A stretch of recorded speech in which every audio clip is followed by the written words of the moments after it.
Hey, it's your boy J Hardcore. Hardcore Boxing News back at you with what's happening in the world of boxing today. Good morning, good morning, good morning. If you're hearing the sound of my voice today, let me know that God has given you the finger of grace, gave you an opportunity to be great. Forgive me, my phone is making noise. He's giving you an opportunity to be great. So, what are you going to do today to be great today? What are you going to do? Will you procrastinate? Yeah, I know what I say about procrastination. It's like masturbation. You're only screwing yourself. Today, man, whatever you didn't get done yesterday, man, hey, let's get it done today. Leave no stone unturned. Get it done because, hey, it's not promised to you, man. Some didn't get up this morning, so you are the blessed ones. Good morning to the chat. Mighty Warriors up in here. What y'all got going on, man? Goodness gracious, a lot in the building. Cash Sport is in the building. Tim Layton is in the building. Mike Rhyme is in the building. Wait a minute, stop the press. Matthew Bone is a new guy that's in the building. Y'all know how I like my new guys, man. Matthew Boone, I want to welcome you to Hardcore's Hangout, man. Just a place where a bunch of hardcores get together and talk about this beautiful sport we love called boxing. We only got one rule around here. We said two now, that you don't hit below the belt and you don't do any voice texting. Other than that, everything else is all good. Matthew Boone first chat said, if both dudes say they sign, we better get this fight. I got boo-boo if we do. BNN Boxing News is in the building. Tim Layton is in the building. Ant McQueen is in the building. Dre Finest is in the building. Dre Finest talking about wind me up, Chuck. Wind me up, Chuck. Good morning, man. Good morning to everybody that's in the building, man. You see the title, man. Andrade against Benavidez. Do we get that fight, man? I mean, what's really holding this fight up? I mean, talk to me quick before I forget, man. I can't understand what's holding it up. I did have an interview with Benavidez's dad, and he's saying, yeah. We talking back and forth, but I'm gonna tell you, man, he did not give me that, yeah. We gonna get this done vibe. I didn't get that from him, man. You know, I don't know. Maybe they second chancing it, man. I mean, Boo Boo ain't no joke. I'm gonna try to tell you. You dig? And right now, you know, Benavidez is really trying to make sure that he gets some of that Canelo money. You dig? He gets some of that Canelo money. So maybe they thinking, hey, man, why take that risk right now? You dig? Because look, nobody else took it. Boo Boo has not fought anybody elite yet. Every time, somehow, some way, some fashion, some form, that fight breaks down. You did. It hasn't happened. Canelo didn't want none of the business. The Charlos didn't get down with it either. It's always something. It's always something. But I tell you, somebody in here that always want all the smoke. Al Booger, the professor, is in the building. Quentin is in the building. Remo is into the building. What up? Yeah. Billy Joe tested positive. Yeah, I would tell you about them UK guys, man. They show enough is real, some real positive people, man. They are some real positive people. All righty. Now, if you got your ears on, Boss Dog is in the building. What's up, Boss Dog?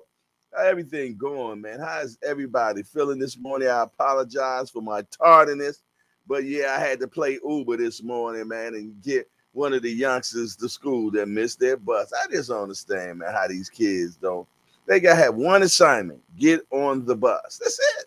That's all. Just get on the bus on time. You did. But it is what it is. But I tell you what, can you station break me, man? Because I need my first swig. Mm-mm. Ain't nothing like that first. I didn't even say cheers. I apologize to everybody else that took that swig with me just now, man. Woo, ain't nothing like that first cup of coffee, man. Yeah. What y'all talking about in the chat, man? It's always exciting in the building. Let me see. Phone acting weird.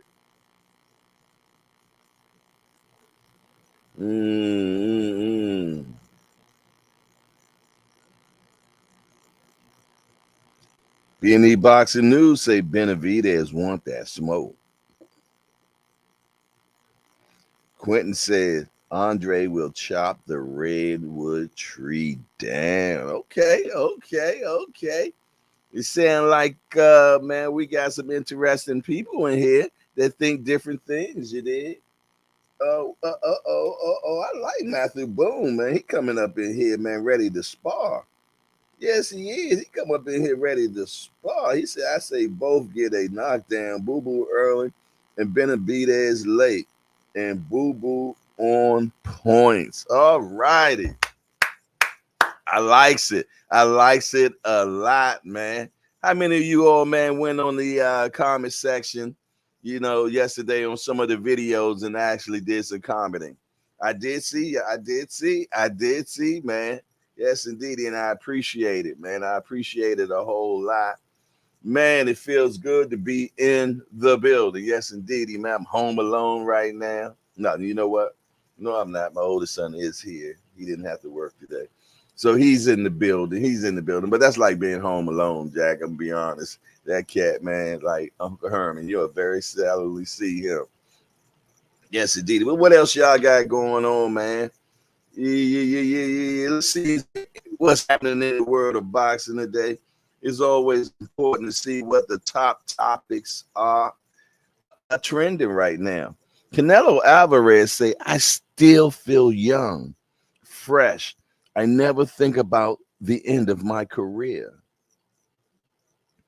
Josh Taylor on rebounding from Lopez loss. I have plenty of options. I just had a bad night. Charlo, with a Castano upset, can guarantee a trip to Canastota. Okay. Bradley Rhea looks to win big on October the 6th, eager to enter 2024 riding high. Jermaine Ortiz, I felt like my fight against Loma was a lot closer than Haney's. Shakur Stevenson, I believe De Los Santos is a better fighter than the biatch Frank Martin. Damn. Ooh, so disrespectful. Sky Nicholson explained decision to drop Olympic aspirations to remain pro. Canelo, Charlo never believed in my skills, but guess what? He gonna find out soon. Whoa. Xander Zayas beating Valenzuela will show I'm knocking on the door to fight top 10 guys. As long as you're knocking on the door and not biting, Jack. You know that dude bit somebody, man. Yeah. He let his inner Mike Tyson come out.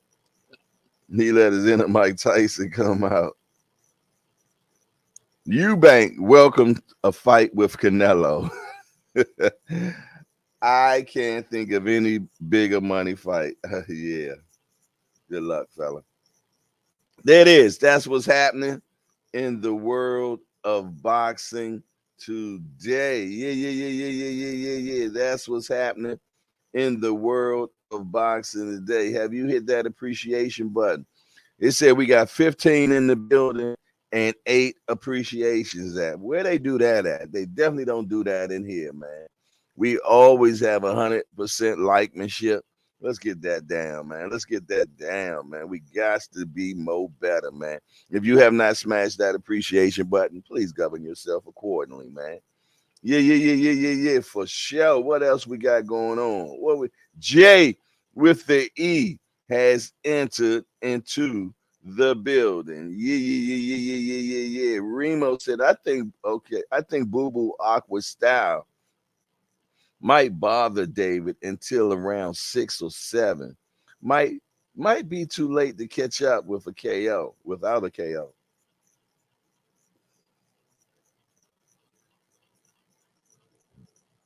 Jay with the E said, do y'all think the rumor of Frank leaving my man down promotions and DJ is real? EJ, supposed to be EJ. I don't know, man. I don't know. I'm just an innocent bystander. But soon as I get more information, I will bring it to the hangout. You did? Yeah. I will bring it to the hangout, man. Well, it ain't just that easy, man. They got things like what they call contracts, man. And if those ain't up, you just can't just roll out when you choose to. Don't work like that. Yes, indeedy. You are indentured servant, Jack. You got to work the bill off, baby. Dre finally say that youngster Shakur had more shit with him than than an outhouse toilet. Good Lord, which is disrespectful mouth. Needs to be washed out with soap. The OG has spoken. Say the boy need to get his mouth washed out with soap, man. He took you way back right there, man. Some of us is from that soap crew, man. Man, you mama catch you cursing, man. Yeah. She break out that nasty white soap, boy. Yeah. Like that really was gonna stop you from cursing. You did. Just stop cursing and getting caught around her. Big Ray is into the building. Yeah. Big Ray has entered into the building.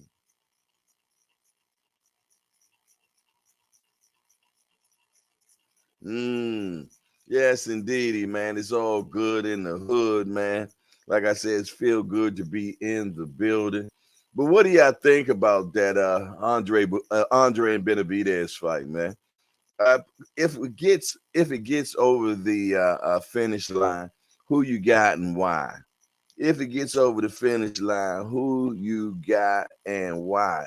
Who is your guy? You did? Yes, indeed. This is another one that I'm teetotaling over. This is another one that I'm teetotaling over, man. And I haven't gave my right. I'm gonna tell you right now. I'm saying boo boo. Now I'm talking this without sitting down and then doing my film study. I will be doing my film study today, and then I'm gonna have my final answer tonight at the 7 p.m. show.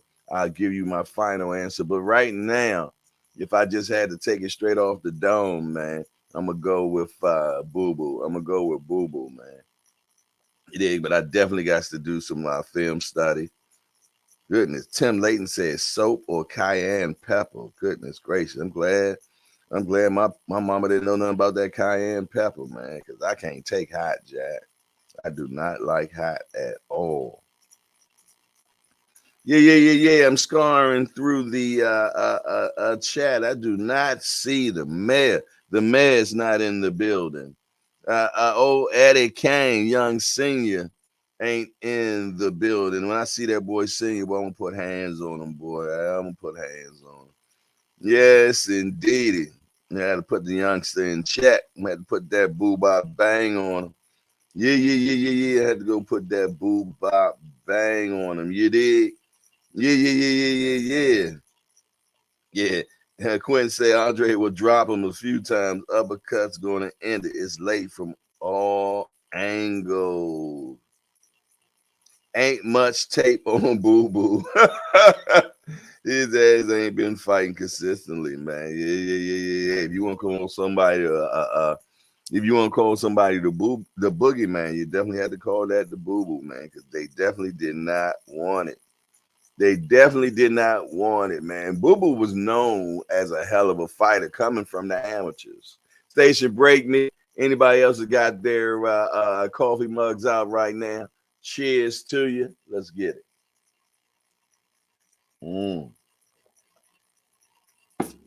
Yes, indeed. I got my keg of coffee, as Dre Finest would say. Got my keg of coffee, as Dre Finest would say. Brian Corbett is in the building. What's up, Brian? He said, peace and good mornings, brother. Stop by to give the thumbs up. That's what I'm talking about. I love it. I love it. My man doing a drive-by on the appreciation button. I feel it. It's all good with me, man. Yeah. Hey, the boxing kangaroo is in the building. Shout out to my down under brother, man. Yeah. Straight out of Australia. What to do, boxing kangaroo?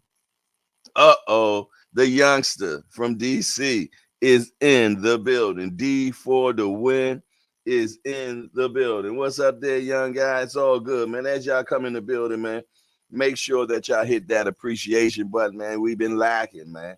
Yeah. We've been lacking, man. And if you're in the building or you're one of my mighty warriors right now, man, make sure that y'all hit that appreciation button with the boo-bop bang, man. Yeah. Lay them hands, man.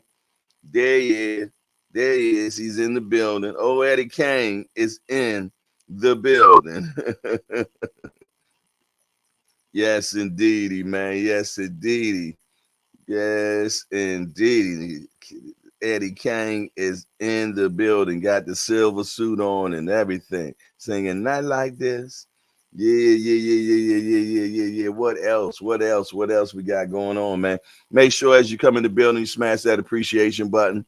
Also, man, make sure that you comment on the show, man. Once the show is over, go to the comment section, put something in the building, man, so that way, we can get that algorithm doing what it's supposed to. Because sometimes that algorithm, man, get disrespectful. It gets disrespectful, man. So we're going to make sure that we wake that algorithm up and do the boogie woogie like we had it doing before. Got to get it doing the boogie woogie. Yeah. Got to be doing the boogie woogie, man. Where my guy Showtime, the guy Pass? Talk to me quick before I forget. Matthew Boone says people compare to Plant, but there's a key difference. Both are slick, but Plant runs around the perimeter. Andrade will stand in the center and make people miss. Only the good ones can do that too. Only the good ones that can do that. The Kangaroo Boxer say I spoke with Benavidez Sr. last week, and he said 1 to 2 weeks we get in this fight. But I'm hearing both teams say they sent contracts to each other, and we all know what that means. Yeah, that sounds like some frag-a-naggle bull crap. Both teams ain't sending no contract, Jack. The A side is going to send the contract. That's how that goes down. That's as always goes down. Now, once the contract is sent, they send it to their lawyers. The lawyers outline certain things. Then they go back and they say, hey, this right here has to be omitted. I ain't down for this, that, the third, this. You did. But ain't two teams sending no contract. Sometimes they say that because they want to sound like the big man. You did. But it's all good. Thomas Morse is in the building. Thomas Morse is in the building. Yeah, Thomas Morse is in the building, man. It's good to see my brethren in the building. Yeah, for sure, man. So what else? What else y'all got going on this morning, man? Yes, indeed. It's a beautiful day to talk about boxing. And, man, I really want to get this fight right here over the finish line. I really want to get this fight over the finish line. I'm going to be truthfully honest. This fight will do more for Boo Boo than it would do for Benavidez. That's my opinion. What y'all think about that? Who do you think this fight will help the most? Talk to me quick before I forget, man. Put it in the chat. Who do you think this fight actually will benefit the most, man? Who would this help out a lot? Yeah. Talk to me, man. I need to know, man. Y'all know that you all's input is very important to me. Very important to me, man. So, okay, Al Booger say definitely Boo Boo. Yeah. I feel so too. Now, don't get me wrong. It'd be nice for Benavidez to have Andre on his resume. Don't get me wrong, man. It ain't like he ain't a good name. It'd be good to be on his resume. But who do you think this fight will benefit the most, man? Put it in the chat. Let me know. Being in boxing news, say you're correct. Boo boo. Quentin say Andre. David can always try again. Okay. This fight helps both. David needs to stay busy, and Boo Boo needs a name of a resume. Yeah. He definitely needs a name on his resume, man. He's 35 years old. Yeah. It's like they trying to age him out, man. They know what the guy is capable of doing, man. Everybody grew up, all of them grew up running the nationals and the amateurs and everything like that, golden gloves and everything. So they know his business. He's always known to have good business in that ring. Yeah. He was always known to have. Yeah. Okay.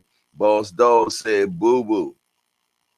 Yes, indeed. It seems like a majority of the people saying boo boo right now. You did? Yeah. Because, the Mexican monster right now is cayenne pepper, man. He is hot. He's hot, man. You know what I mean? He's an entertaining youngster, man.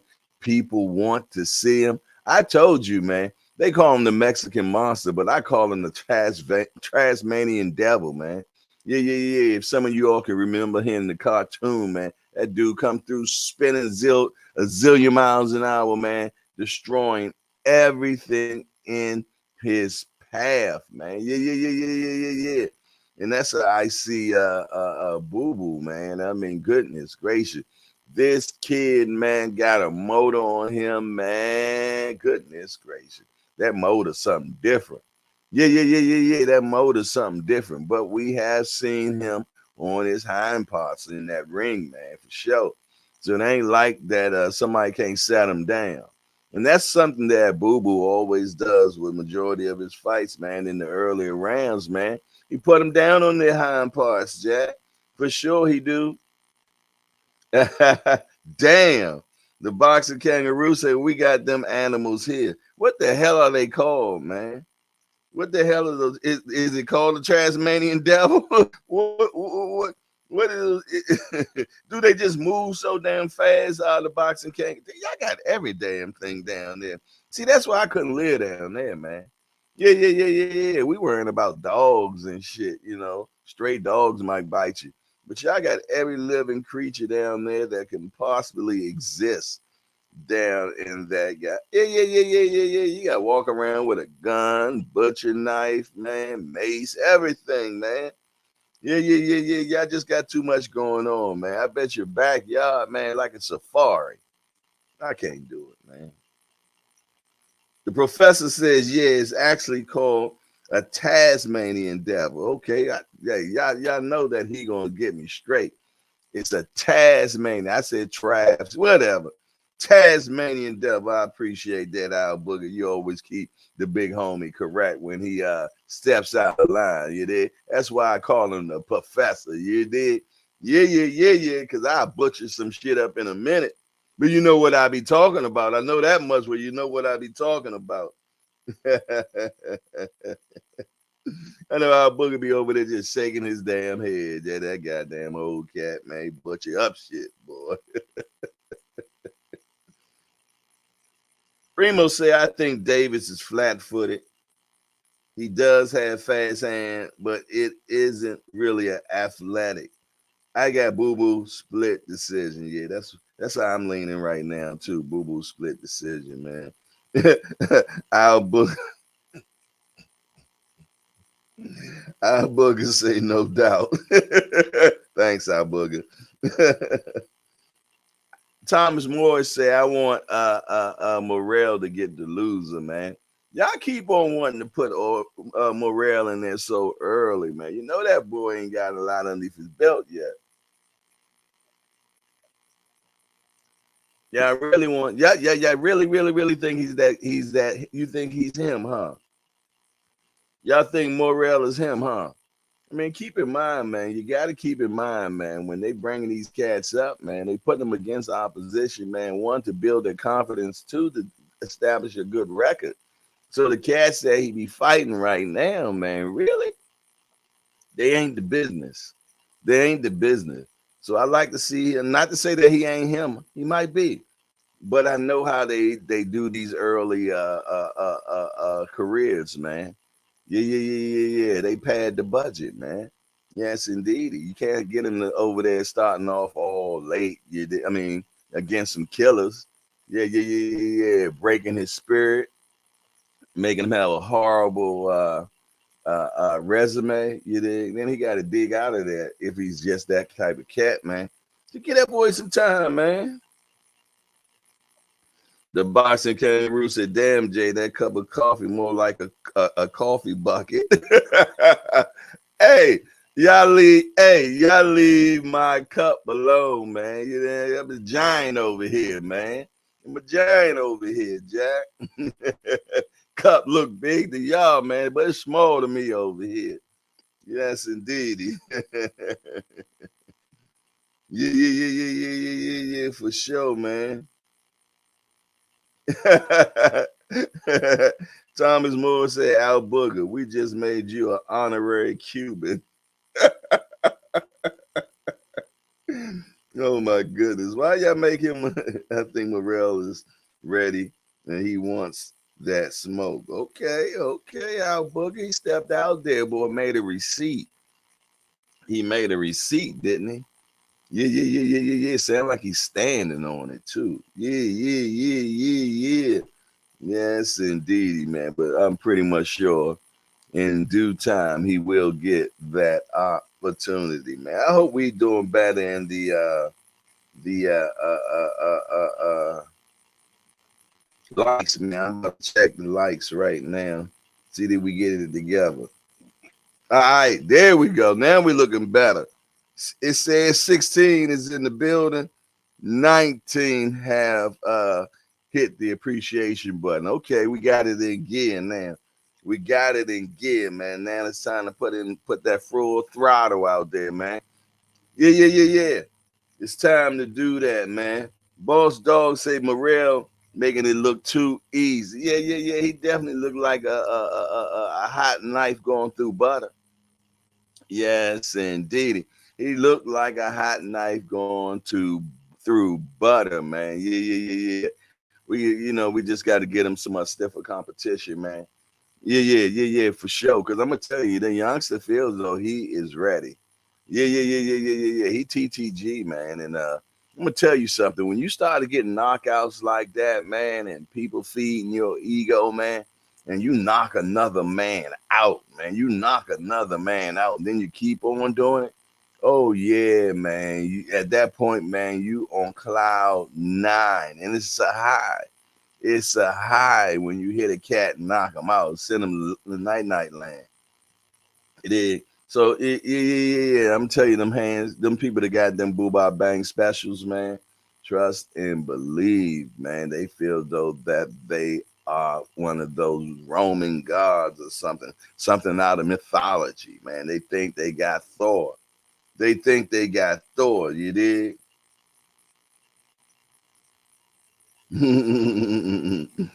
Quinn said Andre shot Willie Nelson out of a longer layoff.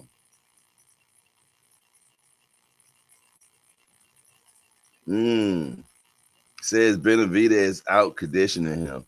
Recently, Andre came out, man, and spoke in reference to how people feel though that he don't have good conditioning. And he said, my conditioning is what got me this far in my career in actuality. You did. I think more than anything, man, he starts out quick, but then he coasts to the finish line. You did. Yeah. He doesn't take too many risks. He's very calculated, man. I wouldn't be surprised if the brother is counting punches in the ring both ways. Yeah. So he know that he's staying on top of it. You dig? But one thing we do know about Boo Boo is Boo Boo know how to win. Yeah. He know how to win, man. He gonna make sure that he wins. But as I say, And we always say up in the building, iron sharpen iron. You're only as good as your last fight, man. And he just really has not had any high caliber opponents that help him really get some good bump off. You did. He probably had better sparring than he even had fights, man. I'm gonna be truthfully honest, man. He has been the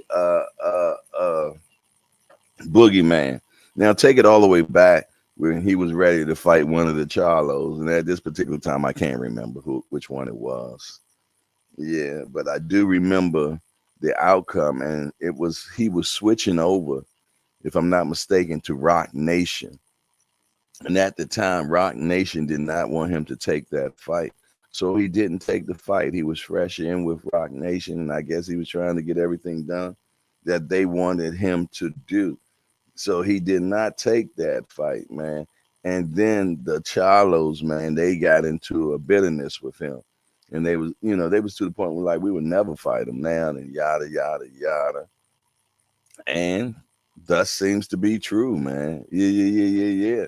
Thus seems to be true because when he was in uh uh Matchroom, when he was with Matchroom, one of the Charlos did have an opportunity to fight him, and then they turned it down. Which one I think at that time, I think that was Charlo, if I'm not mistaken. Boss Dog said Boo Boo didn't look good in DC.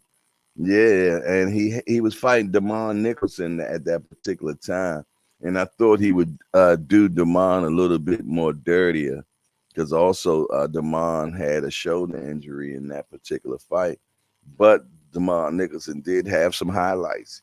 You are correct, Boss Dog. Thanks for pointing that out, man. Thanks for putting that out. Dre Finest said, let's go, boo boo, Andre. 100 with the dig check. The 100 with the your dig check. Yeah. That's his right there. That's the your dig check. Yes, indeedy, man. But I hope we do. I hope we do. Yeah. You see, man, recently Damon Nicholson just got did dirty this time, man. Yeah, for sure, man. That dude put all hands and feet on Damon last week, man. Yeah. For sure, man. Boo Bob Bang specialist. Mm-hmm. Yeah, man. But shout out to Von Nicholson. He is a very good individual, man. So shout out to Damon Nicholson. I like the guy, man. Yes, indeed. But now he is definitely on the crossroads, you know. Crossroad is there. Do you continue or do you go to bare knuckle brawls, man? Yeah. That's the new thing, man. You know, once your career ain't careering anymore. Once your career ain't careering anymore, you go over to bare knuckle boxing, man. Yes, indeedy, man. Yeah. That's when you really get a chance to put real hands on a guy. It's one step from fighting in the street, man. The way I look at it, man. Yeah. They decided to put gloves on a fighter for a reason, man. Yeah. To be able to allow that fighter to last a little bit longer in his career. Yeah. Because back in the day, that's what they did, man.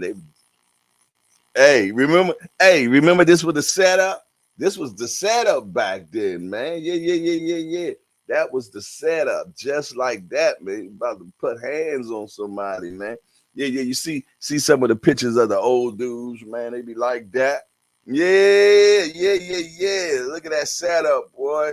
Yeah, you know you was gonna get it when the cat had that going on. Yeah. Quentin say Damon's a warrior. He might do better than bare knuckle. Yeah. Yeah, because you're gonna have a better skill set over there. Yeah. You're gonna have a better skill set over there, man. You're gonna be fighting cats, man. That's just got into fighting. They were tough in the street, man. So let me go ahead and get in here and do that. You did. So yeah. That bare knuckle might just be okay for him. He might be the king. Who knows, man?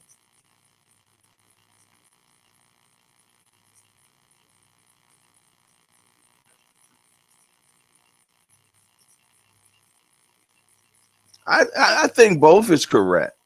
I think both is correct, Al Booger. I'm more sure it definitely protects the hands, man.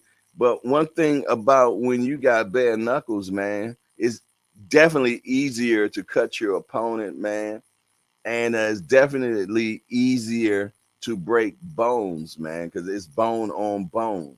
So I think we both would be correct on that, Albert. It's definitely to help protect the hands, but I think it also helps the fighter have a little bit more longevity. You did, because I'm gonna tell you, man, hitting with bare fists, man, and getting hit like that really put some heavy damage. Or that's just like when boxers sometimes have those horsehair gloves, man, and they get the and pushing the hair around, man, because they want you to catch that knuckle. They want you to catch that knuckle, man. That really be hurting you. You did. So I think on this one, our book, I think we're both right, man. I can't argue with you. It's definitely to help us keep the hands survive. Some people wear bigger gloves, man, puffier and gel gloves like Mayweather. Yeah, for sure, man. It cuts you up, man. A knuckle would cut you up bad, man. Cut you up bad. You did. You'll get more cuts from a bare fist than you'll get from a glove, man. You did. Yes, indeed, man. The cut man be real busy. The cut man will be real busy. Man, y'all, hey, man, my man Fender Bender not even in the building, man. My man Fender Bender not even in the building, man. I don't even know, man. I hope we ain't ran my guy off, but I doubt it, man. He one of them hillbillies, man. He ain't gonna get rid of him that easy, Jack. He probably listening right now, Jack. He just ain't trying to do no more voice texting, man. Yeah. He not trying to do no more voice texting, man. We got some more voice texting that happened yesterday evening, man, but it wasn't as bad. But yeah. We the banned voice texting in the chat, man.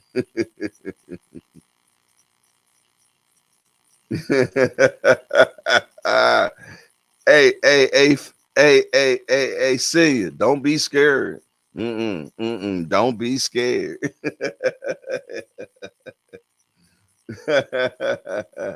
For sure, man. For sure. Our booger say, what happened to Fender Bender? He good? Yeah. He good, man. We thought that he made an advancement on senior yesterday, but it was just he was, he works as a delivery guy, so he started doing some voice texting, man. And you know how sometimes them voice texts, man, just don't get things correct. So it sounded like yeah. It sounded like he had made a pass on senior, man.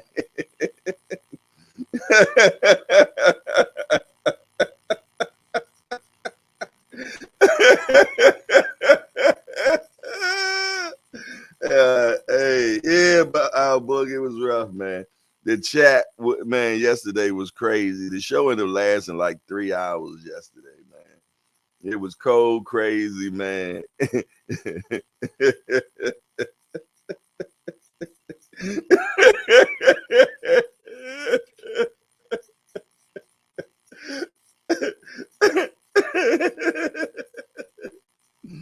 Yes, indeedy, man. So yeah. That show doing pretty good too, man. It's getting some good numbers, man. So shout out to the yesterday morning show. Hey, Fender Bender, man, you better be back up in here, man. You know what I mean? We ain't tripping off of it. You our guy, man. Yes, indeedy, man. Yeah. You gotta have tough skin up in here, boy. You never know what might come down the pike, man. You did. Yeah. Yes, indeedy, man. But yeah, I hope we get this Boo Boo and Benavidez fight, man. I like the Matador against the Bull type of fight. I like the Matador against the Bull type of fight, man. Just Do Boxing has entered into the building. There go my little big homie, man. How you feeling today, brother? I hope all is well. Lord have mercy. I booger. I now I have PSTD And Jay about to get a letter from my lawyer. Bring it on, man. Bring it on. I got me a good lawyer. Yeah. I got a good lawyer, man. Yeah. Nice Jewish guy. Yes, indeed. You don't want it. You don't want it, boy. Yes, indeed. And he stay on retainer, Jack. Yeah. Yeah, boy. Cuffenberg. You ain't trying to see him, baby. You ain't trying to see Cuffenberg, man. Yes, indeedy, man. Hey, you out there like left out Lamont, man, with nothing. Yeah. You don't want to see it, boy. Yes, indeed. My lawyer, little bitty little dude, too, man, with a big beard, Jack. Yes, indeed. He's Scottish Jew or some crazy stuff like that. But Kuffenberg ain't to be played with, man. Trying to tell you. Yes, indeed.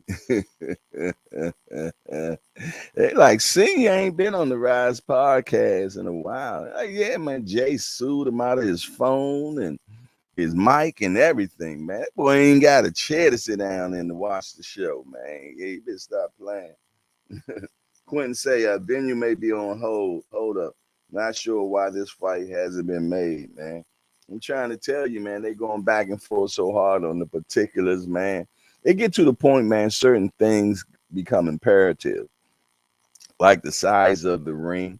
You dig? Somebody like Benavidez want to make sure that Boo Boo got a small ring. Yeah. He ain't gonna, I don't even think the ring get past. But it depends, man. But it'll probably be a 20-inch ring. Probably be a 20-inch ring. Ain't gonna be nothing bigger than that, man. Shoot, they might be trying to get an 18. It could be anything, man. Everybody's trying to get the competitive advantage, squeezing every dollar out of it, man. And maybe still somebody might still be contemplating, is this the fight we really want? So I know one thing that I like what Boo Boo said. He said, when I came over to PBC, the conversation was already, would you fight Benavidez? Would you fight Charlo? Would you fight such and such? He said, I came over here with yes. He said, basically, it was like one of the criteria. He said, all I got is yeses here. That's all. That's all. All I'm saying is yes. So if you want to believe that, man, you would have to say that they waiting on the Benavidez crew. You dig? And if you feel that's cat, hey, maybe it's we waiting on the Boo Boo. But who knows, man? I'm just putting out the stuff, man, that I have heard from the horse's mouth themselves. You dig? Yeah. From the horse's mouth, it's said. Boo Boo better not mess up this fight. How many fights got to go by the wayside with this dude? Well, I hope we get this fight, man. That is so important to me. Yeah. That is so important to me. Wham, old school, where are you at? Not in the building. Skywalker Boxing, not in the building. Bruce Gas, Jazz, and more, not in the building. But my guys might be just sitting here watching, man. You never know. You never know, man. But shout out to the mighty warriors, man. The ones, you know who you are, that like to watch. Yeah. Maybe Fender Bender a mighty warrior today. Maybe he's just watching right now. You did? He ain't ready. He ain't ready to get back in the building with y'all yet, man. Y'all's kind of rough on the soldier yesterday, man. Y'all kind of rough on the soldier yesterday. Hey, hit that appreciation button, man. And if you want to go one step further, man, please, as you see it, scroll across the screen, hit the Cash App. You know what I mean? We got PayPal, we got super chats, we got super thanks, and we got super stickers, man. All different ways that you can contribute to the betterment of the channel. You dig? Yeah. To the betterment of the channel. I think I'm going to try to get to Boots Gym tomorrow, man, because I know tomorrow is a spar day. So I think I'm going to try to get up on the road, man, and get over to that gym, man, because I'm gonna tell you, sparring over there, man, is like watching a good fight on Showtime. So that's my goal for tomorrow, to get up there to Boots and Bosley gym, man. Get some good information from them.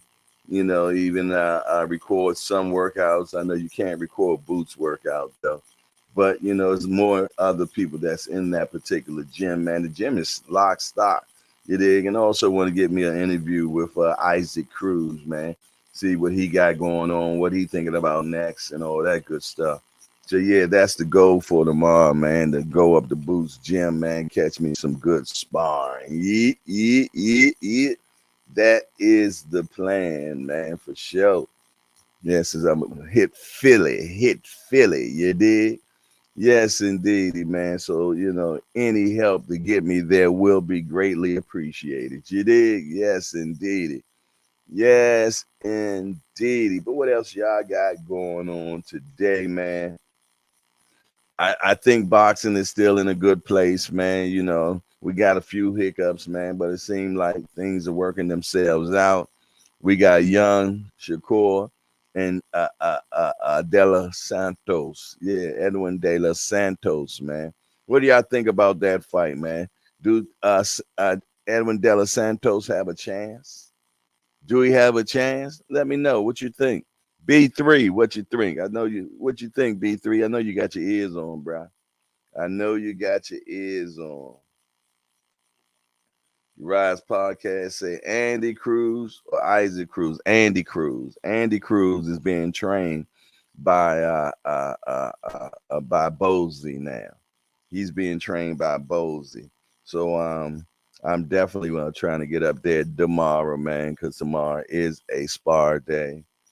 You did, and I'm sure they're gonna be doing their thing up in the building, man. Yes, indeed. And one thing about Bosley, he gets such a great interview. Matter of fact, one of my highest videos is with Bosley, man. It did like 146,000 views. That is the record up in the hangout up here thus far, man. So I'm for sure that when him and I get together, we're going to create magic again. Dre finally said, hey, Fender Bender, yo, what the hell is going on with you with that damn whipped cream, bro? Don't let me find out. Hey, man, y'all leave my man alone, man. Let that guy get back in the building, man. You did. Y'all still poking him, Jack. Oh, pause. God damn, that's the wrong term to be saying right now. Quentin say good matchup for both. The Rise podcast said, I thought you said Isaac at first. Nah. And if I did, forgive me, but I'm pretty much sure I said Andy Cruz. But anything is possible. You did. I'm human. Mike Rhymes say, only thing I think he's only fighting that has been caught. I only think he's only fighting him because he's been calling him out. Shakur aggressively for a long time knew something. I just wanted to see the fight. I'm gonna tell you something, man. That De Los Santos fight came real quick. I feel though that they were already negotiating with him. Yeah. I think they were already negotiating with him. You did, because 9 times out of 10, man, when they making these fights, man, yeah. They keep double dealings going on. You did. So I think that the Bob father been in this business for a very long time.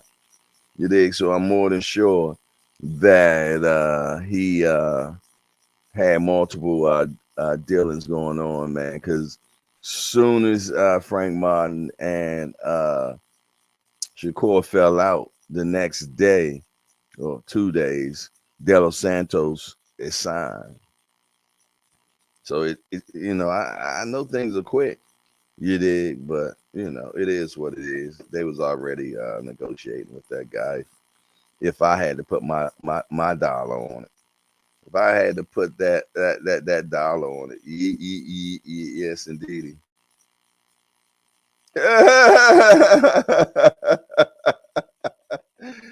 Tim Layton say pause wasn't enough. That was a stop and eject.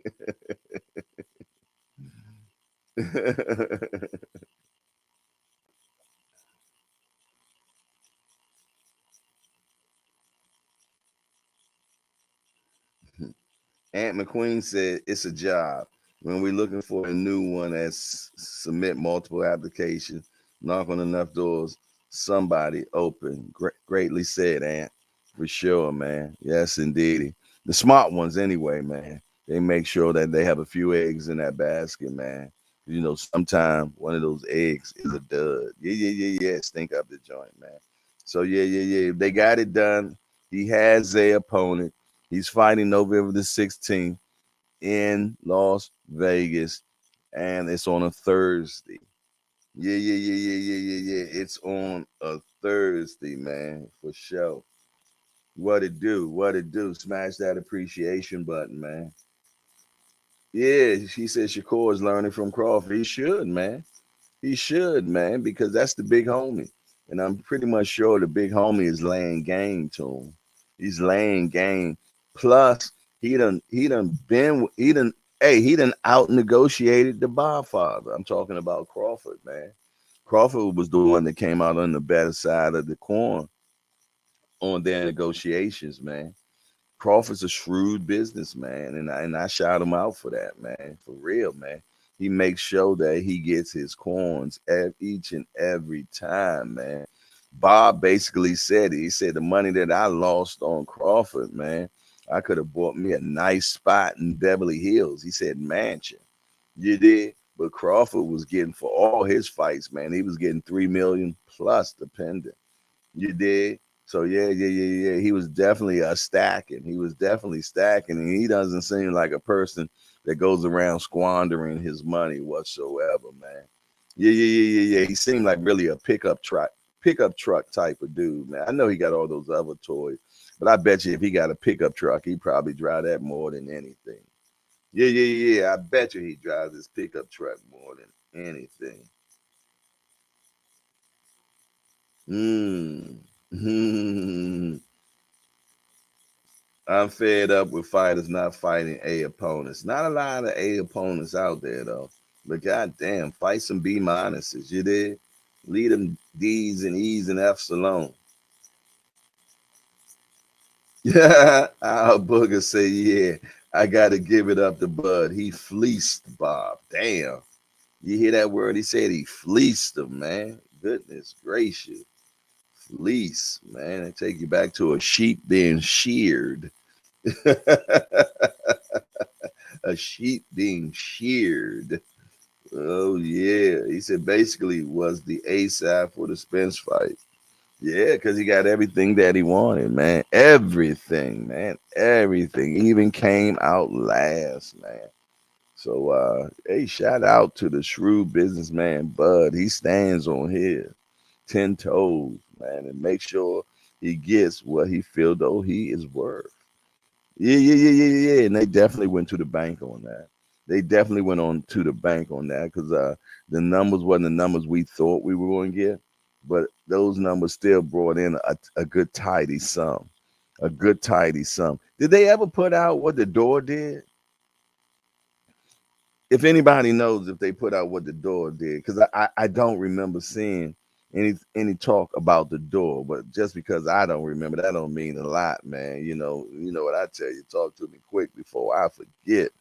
So if anybody knows if the door what the door did, man, put it in the chat. Let us know what that was, because I definitely wanted to know what type of numbers they did, man. You did? Yeah, for sure, man. Yeah, that Tank and Ryan did 22 million, if I'm not mistaken, at the door. Yeah, how about that? That's that smoke and mirrors, Dre Finest. They make them C fighters look like A fighters, man, with the highlights and the size up and this, that, and the third. Yeah. I'm telling you, man, these smart people that do this stuff, man. It's smart people that do this stuff, man. That put together that optical illusion.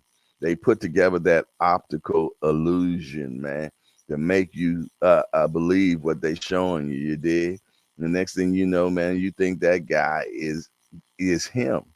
You think he's him. Yeah, yeah, yeah. They built him up nice for the A side, man. They built him up nice for the A side, man. Been putting him on the A side undercard, feeding him tomatoes, man. Yeah, yeah, yeah, yeah, yeah, yeah, yeah. Yes, indeedy, man. And then, bam. Let me tell you something. If one guy has been on a A side guy undercard more than 3 times, trust and believe they'll fatten them up like a turkey on Thanksgiving to fight the main guy, man. Yeah, yeah, yeah, yeah. They did Canelo the same way. Canelo was on all Floyd Mayweather undercards. Yes, and then all they was doing was fatten him up for the kill, getting people to know who he is and everything. He having these hell of a knockouts, this, that, and the third. And then they put together the pitch.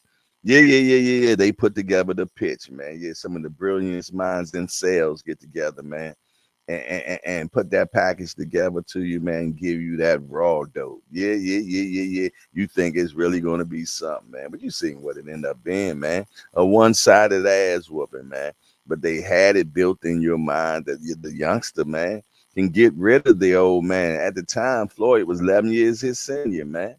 Yeah, yeah, yeah, yeah. 11 years his senior, man. But it's a different breed out there for Floyd, man. Because Floyd didn't beat his body up. He didn't do any of those type things, man. All Floyd knew was fight, and he knew it well, man. Boxing is just in his blood. So it is what it is, man. And that's how they do it, man. It's all smoke and mirrors, man. Just peddling flesh. Boss Dog say Edwin is going to trick Shakur. Elaborate on that for us, Boss Dog. Tell us why you say that, man. You can't leave us on the cliff like that, brother. Come on, give me some breakdowns why you feel that. Talk to me quick before I forget. You know, look, you done already got somebody else that want to be your Huckleberry too. Al Booger say, boss, how so? What do you mean? You can't leave us out there like that. You know, this is the hangout, man. You gotta feed us, man. You gotta tell us what you think, man. But I tell you what, why he putting that together. Price Boy 85 has entered into the building. What's up, Price Boy? What's up, Price Boy? Good to see you. Yeah, yeah, yeah, yeah, yeah, yeah, yeah. Hey, you know who I ain't seen in a minute? My guy PK 205. Anybody been seeing PK 205 in other chats? He normally be in the building, man. I haven't seen PK 205, man. Haven't seen Heavy in a while. You did? Yeah, yeah, yeah, yeah. Fat Steel was in the building the other day, man. So yeah, yeah, good to see the youngster, man. You did? I got to go down to the casino down there and mess with my man Fat Steel, man. You know, he the big guy up down there. He the big guy down there, man. So shout out to my guy Fat Steel, man, for sure. Love seeing young cats, attacking life aggressively, man. You know what I mean? Grabbing that bag, man, and dealing with upward mobility in life, man. You know, I like that type of stuff, man. Hey, boss dog, you left us hanging, man. Talk to us, man. Yeah, yeah, yeah, yeah, yeah, yeah. Justin James said, I watched some footage of Edwin last night. I don't think he has a chance against Shakur. It's going to take everything he does good away and break him down. It's going to be a master class. Boss Dog said, changing up on the speed. Still need you to elaborate some more, man. You know, I ain't that bright, man. I ain't that bright, man. Break it down, man. Foot speed, hand speed, both. You did. Talk to me quick before I forget, man. Let me know what you're talking about, man. I told you, man. I ain't the I ain't the sharpest man in the drawer, knife in the drawer, but I ain't the dullest man.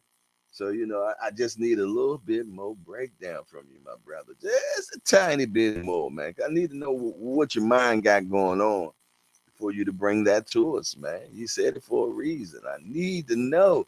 I need to know. Is it? Yes, indeedy, man. But me personally, man, I think Shakur gonna put on a clinic.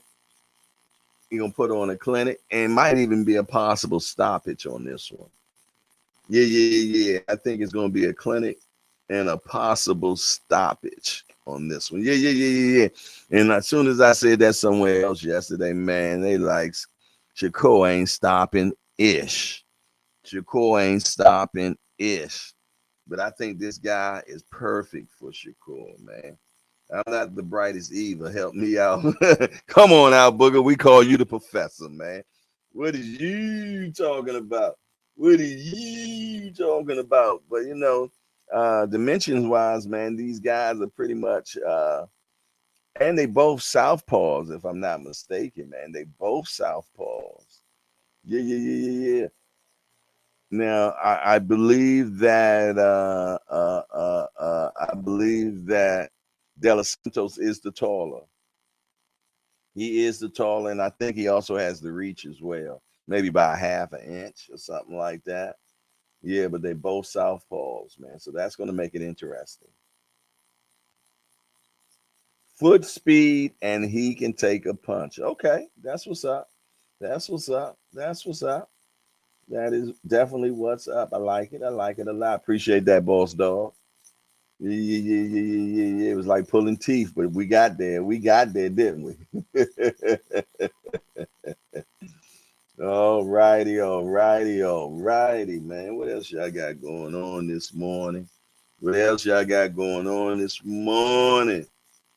Yeah. Yes, indeedy, man. I'm gonna go ahead and I'm gonna put out the link right now, man. If anybody want to come up in the building, man, rap a taste about Andrade and Benavidez. If you want to come in and give a breakdown of what you think about that particular fight, or also either about the Shakur Stevenson and De Los Santos, either one, you come up in here, man. Tell me what you think. Tell me what you know, man. You did. Come on up in here with your boy Hardcore. I'm gonna drop that in the chat as we speak. Yeah. As we speak, you know, I think the last time, hey Jay, remember Heavy changed his nameplate? Yeah, I remember he changed his nameplate, but I do remember what it is. So he has not been back in the building since then. You did, unless I know he said he got multiple ones though. So, but I can't see Heavy coming in the building without speaking either, man. So, yeah. The link is in the chat right now, man. What do you think, man? Two-part question. Boo Boo and Benavidez doesn't get over the finish line, and if so, who you got and why? Who you got and why? We need to know, man. I need to know. Yeah. Straight up and down, to be truthfully honest, man. He looked straight up and down to me. I'm talking about De Los Santos. He was on the Boots undercard in Atlantic City. That was his last fight, if I can recollect. If I correct recollect, and I didn't see anything that was all that. Yeah. David Tizane, he was in here yesterday, man. He was in here yesterday, Dre Fine, so he's doing well, man. Yeah. I seen him here and also seen him when I was on live yesterday with Banky Pound. He was over there as well, man. So yeah, David Tizane, he cool. He cool. He doing all right, man. Yeah. But yeah, he was definitely in the building yesterday, if I'm not mistaken, too. Shout out to my South African brother, MMA fighter, 5-0 with 5 knockouts. Yeah. The youngster got the Booba Bang specialist. He a Booba Bang specialist, man. Yeah. And he really put hands and feet on people, man. Yeah. He really put hands and feet on people for sure, man. So yeah. Y'all go ahead and follow my guy David Tizane, man. Watch him as he progress in his journey of laying hands on people, Jack. Yeah, for sure. The link is in the chat right now. Make sure I pin it as well. If you want to come up in here, man, and rap a taste with the boy Hardcore, talk to me quick before I forget. Yeah, for sure, man, for sure. There he is. Wham Old School is in the building. He said, salute, Jay. Hardcore, salute, chat. I'm busy. Can't talk, but I'm listening. That's what's up. You got your ears on, man. Hit that appreciation button as well, Wham. We appreciate you always, man. Appreciate you always. Yes, indeedy, man. Yeah. Last time I talked to you was on a late night run, man. You had to get to the store quick, man. We couldn't figure out was you buying a liquor or the pens, man. Which one? Just joking with you, Wham, old school, man. My man said, I gotta go to the store.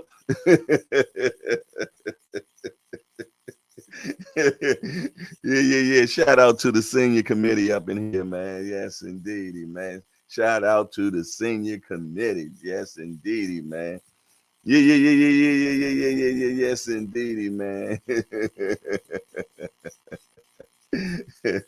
Y'all tell me, man. Y'all too much, man. Aunt McQueen says usually both.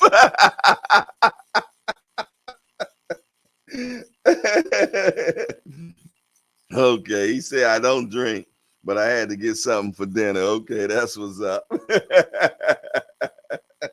Man, you love cooking, man. You don't be messing. You don't need to be going to no store buying no dinner, Jack. Need to be cooking, man. You gotta cook, man. That's what's up.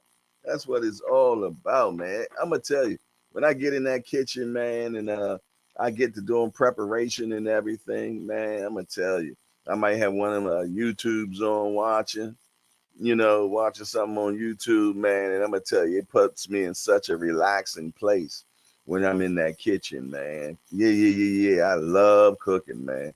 And I'm put together some mean seafood dishes, man. That's my specialty. I like working with that seafood, Jack. Yeah, for sure, man. Yeah. Yes, indeedy, man. It's all love for sure. Talk to me quick before I forget, man. Yes, indeed. What else? Hey, what else we got going on this week, man? This weekend is Mexican Independence Day, man. And that's normally Canelo's day, but Canelo is not fighting on Mexican Independence Day. Yeah. The chief cat he's not doing it, man. I don't understand. I don't know why.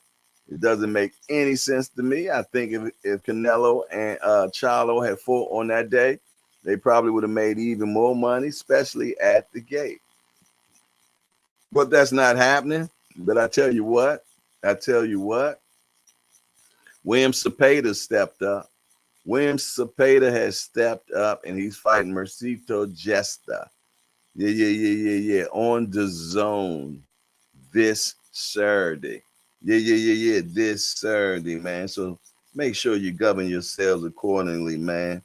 You dig? I want some good ass turkey wings, fresh collard wings with turkey necks, yellow rice, homemade mac and cheese with some honey butter biscuits.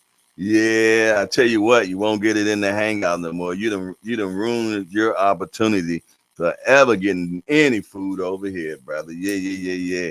Yeah. You bit the hand that fed you, bruh. So yeah. Shit's creeks for you, young senior. That's done.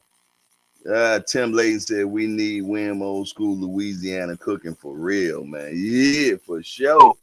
For sure, man. He was putting me down yesterday on them turkey necks, man.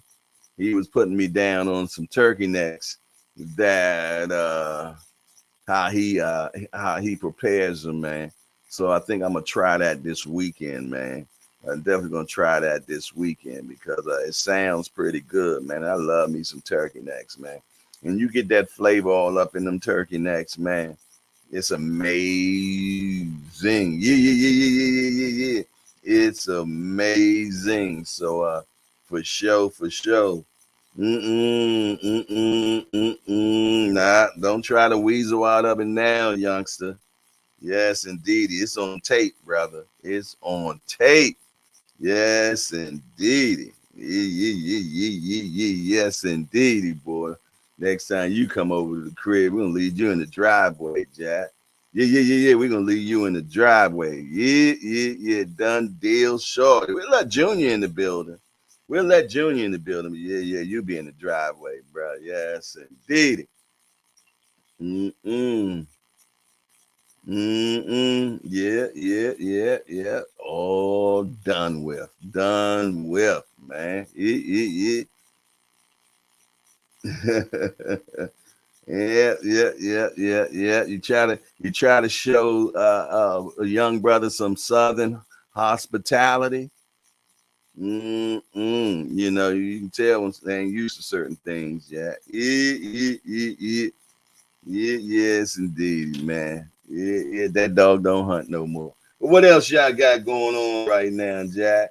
What else y'all got going on, man?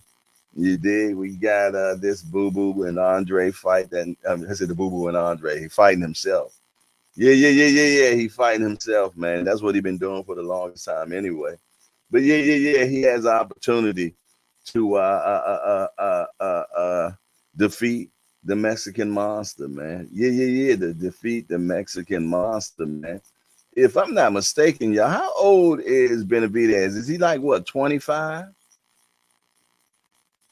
Is he like 25? I can't remember. I think he's like 25 years old, man. I think he's 25 if I'm not mistaken. So that means that he's 10 years younger than Boo Boo. Cause Boo Boo's 35 years old, man. And as I always tell you, man, it's a young person's game, man. But I'm trying to tell you the skill set here is a big difference. The skill set here is a big difference, man, for sure, for sure. So it's just going to be the point that, man, is Boo Boo going to be able to for one, keep the Benavidez away, man. Just keeping popping that jab out of there, man, making them reset. You dig, turning them and everything, man. He's gonna have to be a good matador that night, man. He's gonna have to be a good matador that night, man. And if he can pull that off, man, and control the pace that night, I see Boo Boo winning that fight, man. But if he can't do that, man, and he allows the Mexican monster, man, to close that distance in on him, man, and put him on them ropes and things of that nature, man, I'm telling you, man, that youngster gonna do him dirty. Yeah, yeah, yeah, yeah, yeah, yeah. That youngster gonna do him dirty, man. You did for sure, man. I'm telling you. Yes, indeed. I told you he's the Tasmanian devil. Yeah, yeah, yeah, yeah, yeah, yeah. I learned. He's the Tasmanian devil, man, and he will put hands, feet, and elbows on you, Jack. That's how fast them hands be going on you. You did?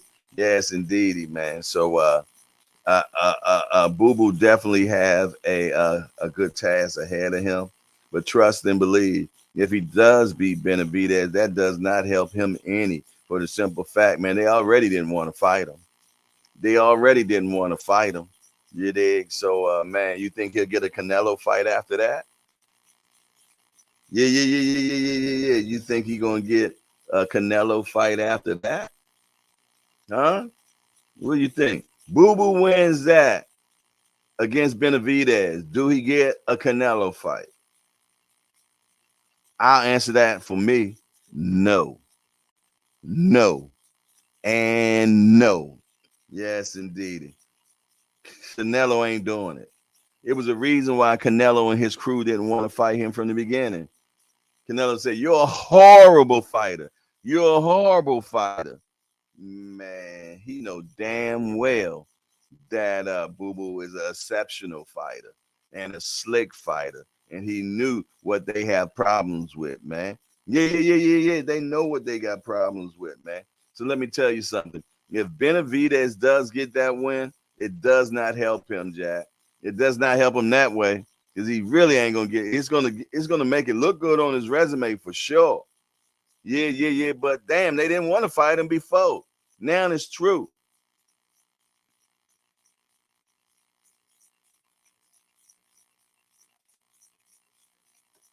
Aunt McQueen say, I say this. Canelo won't be able to say you fight with nobody in an event that Boo Boo beats Benavidez. Yeah, yeah, yeah, yeah, yeah, yeah. For sure. Because I done whipped somebody that you won't get in the ring with.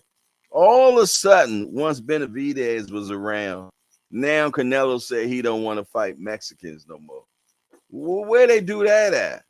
Where they do that at, man? Come on. Imagine Deontay Wilder would have said, you know what? I ain't fighting no more black fighters, man. I ain't doing it no more. I'm not fighting no more. Oh, man, they would have had him on the chopping blocks, man. They would have had him on the chopping blocks. You did. But like I say, man, yeah. Canelo is entitled, man. He is truly entitled, man.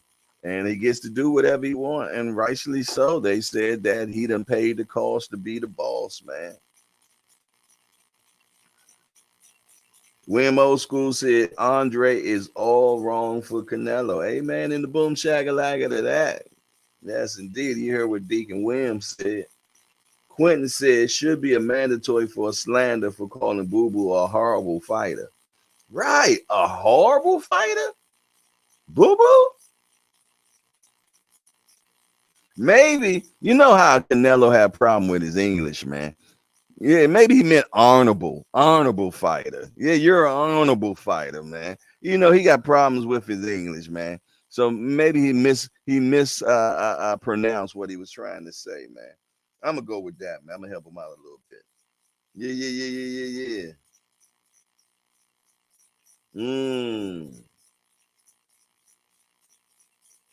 Yeah. Tim Layton, you win belt with nobody. Get the F out of here. Yeah. Definitely. I know. Payday. I know. That was the classic, man, that went viral. I know. You want payday. I know. I love that Canelo, though. I ain't gonna lie, man. Yes, indeed. When he started speaking English, you did remember he smacked Caleb because he thought Caleb was talking about his mama.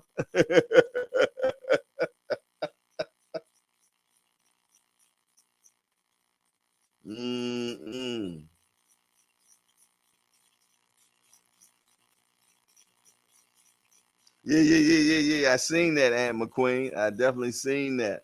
You did. He definitely said yeah. It's kind of funny that he says he's talking like that now when they both on the same side of the street. Yeah. Well, you know what? They were on the same side of the street then, if I'm not mistaken. Weren't they both in Matchroom at the time? So I take that back. He just wasn't trying to see him, man. He just wasn't trying to see him. You did. And yeah. He definitely said later that he's a good fighter, man, you know, and it's a 50-50 fight against Boo Boo and Benavidez. You did. But trust and believe, he ain't fighting no Boo Boo if Boo Boo wins this fight against Benavidez. Station break me, please.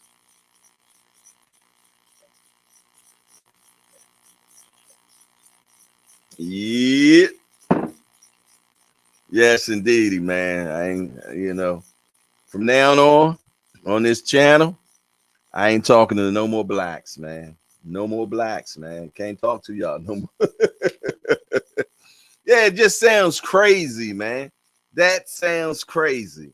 You dig? And when he said that, man, that right there, man, really said to me, that is a serious duck. Yeah. King of the Duckites with that one, man. For sure.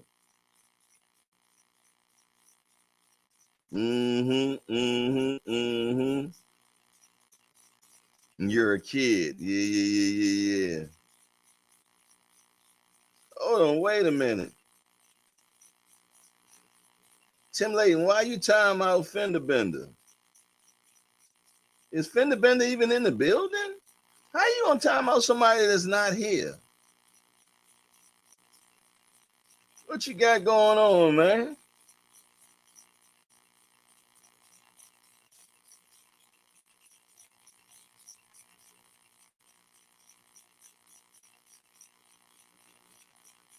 I'm confused, bruh.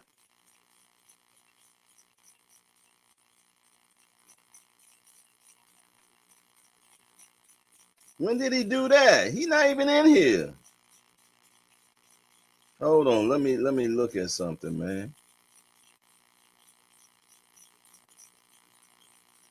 Hey, come on, he ain't say that, man. No, he didn't. He says, I'm here.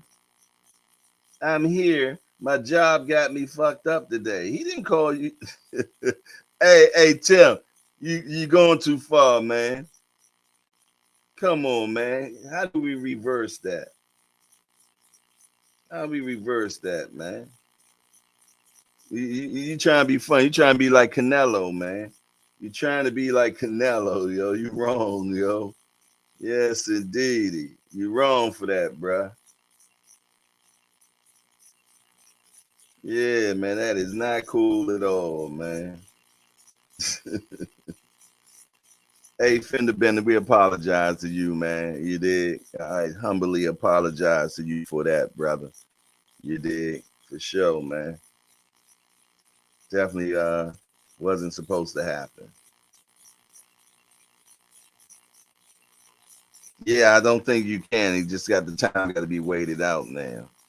Yeah. Time got to be waited out, man. So, nah, it wasn't no accident because you didn't say that he called your mother or something, man.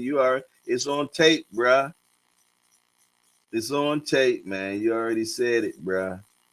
Come on. Come on. Stand up. Stand up on that. Say I fucked up and I move on, man. That's how men do it. You did.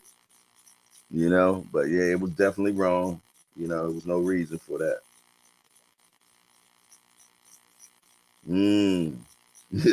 Our booger say, "Oh, quick draw, my draw." The fastest guns in the West. Yes, indeedy, man.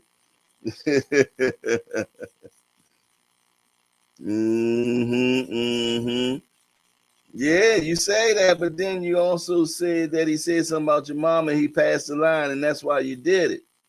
You dig? So come on now, that's two different. That's two different things you're saying right there, bro. Yes, indeed. Like I said, man, say you fucked up, man. Keep moving. But you already said that he said something that then you timed him out. You did. Yeah. Here you go right here. He called me a MF, so he passed the line. Laugh emoji, salute, laugh emoji. But moving on, man. Just moving on. What else y'all got going on, man? Just sitting back, man, enjoying another day of boxing. Appreciate being in the building with you all, man. And always a pleasure, man. Mm, damn, Rise podcast say, I feel safe. Never a damn dog moment in this place, boy.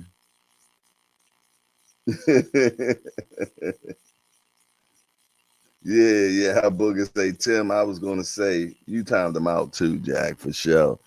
Yeah, man. My guy will be back in the building soon, man.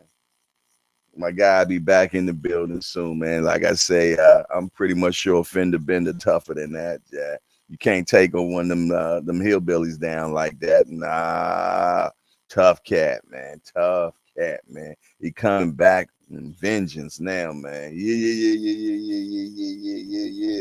Yes, indeed, man. Him and Tim might have to have a wrestling match now, Jack, for sure. Aunt McQueen said, I'm over here trying to get on the panel. My MacBook is taking forever to get enough charge. About to use my phone. That's cool. That's cool. We in here, man. We in here, brother.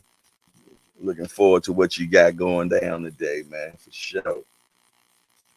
For sure, man. Yeah. What else y'all got going on, man? Oh man. Fender Bender is back in the building. He said, I come through the door and Tim done hit me with the two-piece. I love it. I love it. That's what's up, man. Yeah. Hit you with the boo bop. He didn't even bring the bang with it, did he? Didn't even bring the bang with it. Just hit you with the boo bop, Jack. Yeah.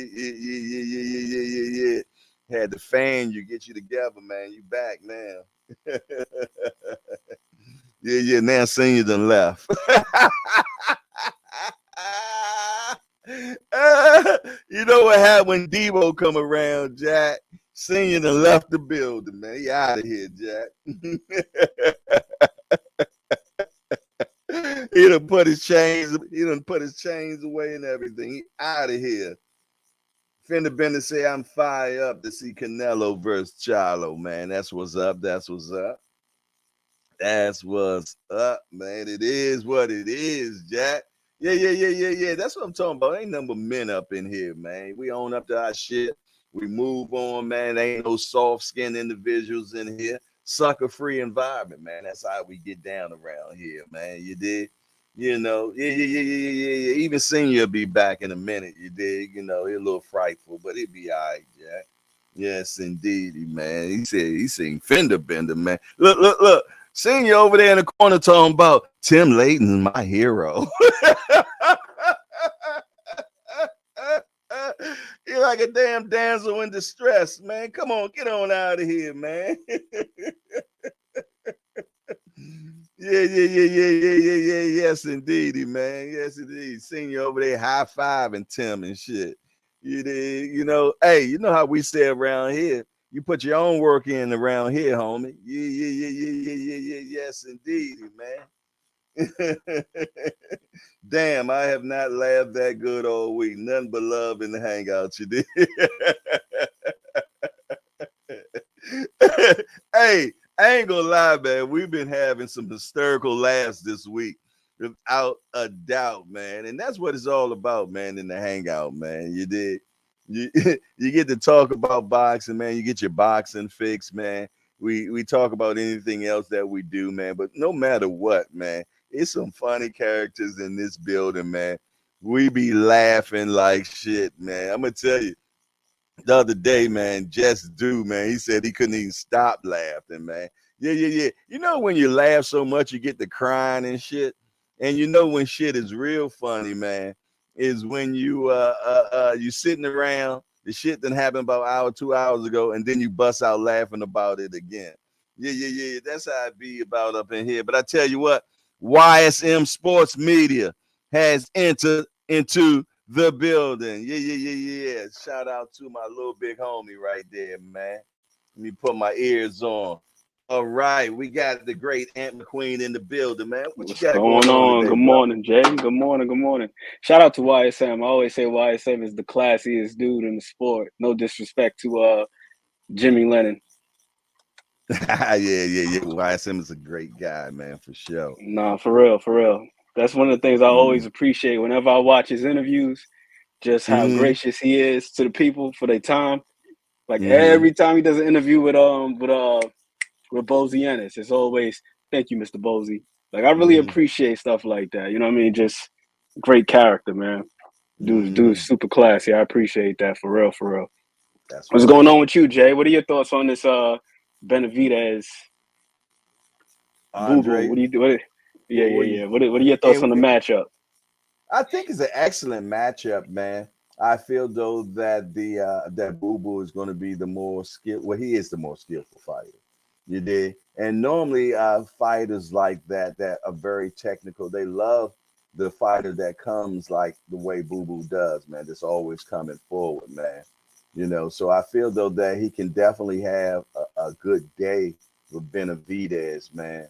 But it's going to be based on him keeping that range and distance. I feel, you know, I think he's really going to have to keep Benavidez on the outside, man.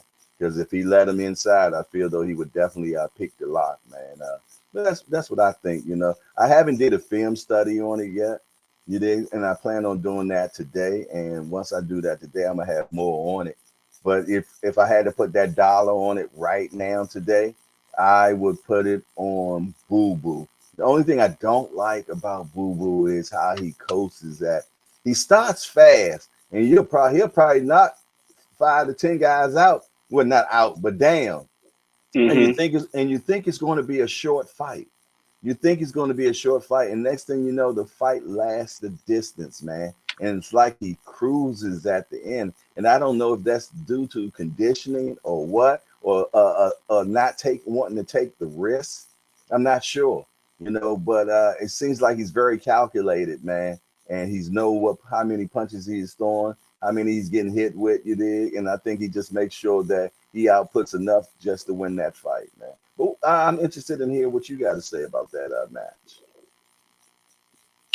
My thoughts are similar. I think that I think that he could have a lot of success at mid range though, because the one thing I noticed before, because we had this conversation a couple of weeks ago on Justice Channel, you and I, where once guys cross that threshold, he's really good at firing, like as guys are stepping forward. So it's like you got to stay vigilant with him because he'll shoot it straight down the pipe. And I noticed the one time where David Benavidez did get dropped, that's how he got dropped. He was just walking straight forward and got hit with a short left hand from Ronald Gravel. And it wasn't even anything serious. It wasn't a crazy shot. He literally just walked right into it. So I think that probably didn't see it. He probably didn't see it. Them the worst ones. I do think that, yeah, it would be good for him to maintain range and distance and to control it. But by the same token, I do feel as though he should stick to what makes him good, which is catching guys when they're not ready. So when he's stepping in, let him step in sometimes and boom, just nail him. And that might even put Benavidez on the defensive. That may make him a little bit more vigilant and slow him down a little bit if he feels like, oh, I can't get reckless. We see how he treated Caleb Plant in the first 6 rounds of that fight. That was the most respectful I've seen David Benavidez. So he's definitely not stupid. He kind of waited him out a little bit. What do you think about his chin? Benavidez? Yeah. I think it kind of remains to be seen. He hasn't really been touched by anything too crazy. Yeah. Because most of the time he's the one pressing the action. I don't think it's because he's got some amazing defense, but like Marvin Hagler said about Thomas Hearns in the lead up to that matchup, his offense is his best defense. And I think that's David Benavidez. Like his output is so high that guys don't really want to take too many chances. Do you feel though that Boo Boo can control the pace of the fight? I do. I think he can with his feet, but not just trying to stay on the outside, but also just moving him laterally. Like you said about him being calculated. One thing that I noticed about him, and this is like just a small thing that very intelligent fighters do. Anytime he gets tied up, he always makes a concerted effort to put himself in an advantageous position. Just a small thing. Like if you try to press him in the corner, he's gonna turn you. And then have his back to the center of the ring, so now he has more real estate to work with. Like he's a very, very sharp dude, and very it's not just, very cerebral. It's not just good hand speed. It's not just punching power. It's not just placement, combination, things of that nature. Like he's very aware of where he is in the ring at all times. Another thing with him, with his footwork, with this being an open stance matchup, I think that he's going to do what he always does in those matchups. And that's keep his foot on the outside. And the second that you line your foot up with his, he's firing something. Once you step in the range, you better be ready to either defend yourself or throw something at him because he's throwing the second you step into position. I was watching this fight with Nicholson, same thing. I watched this fight with Scott Quigley recently. It was the same thing.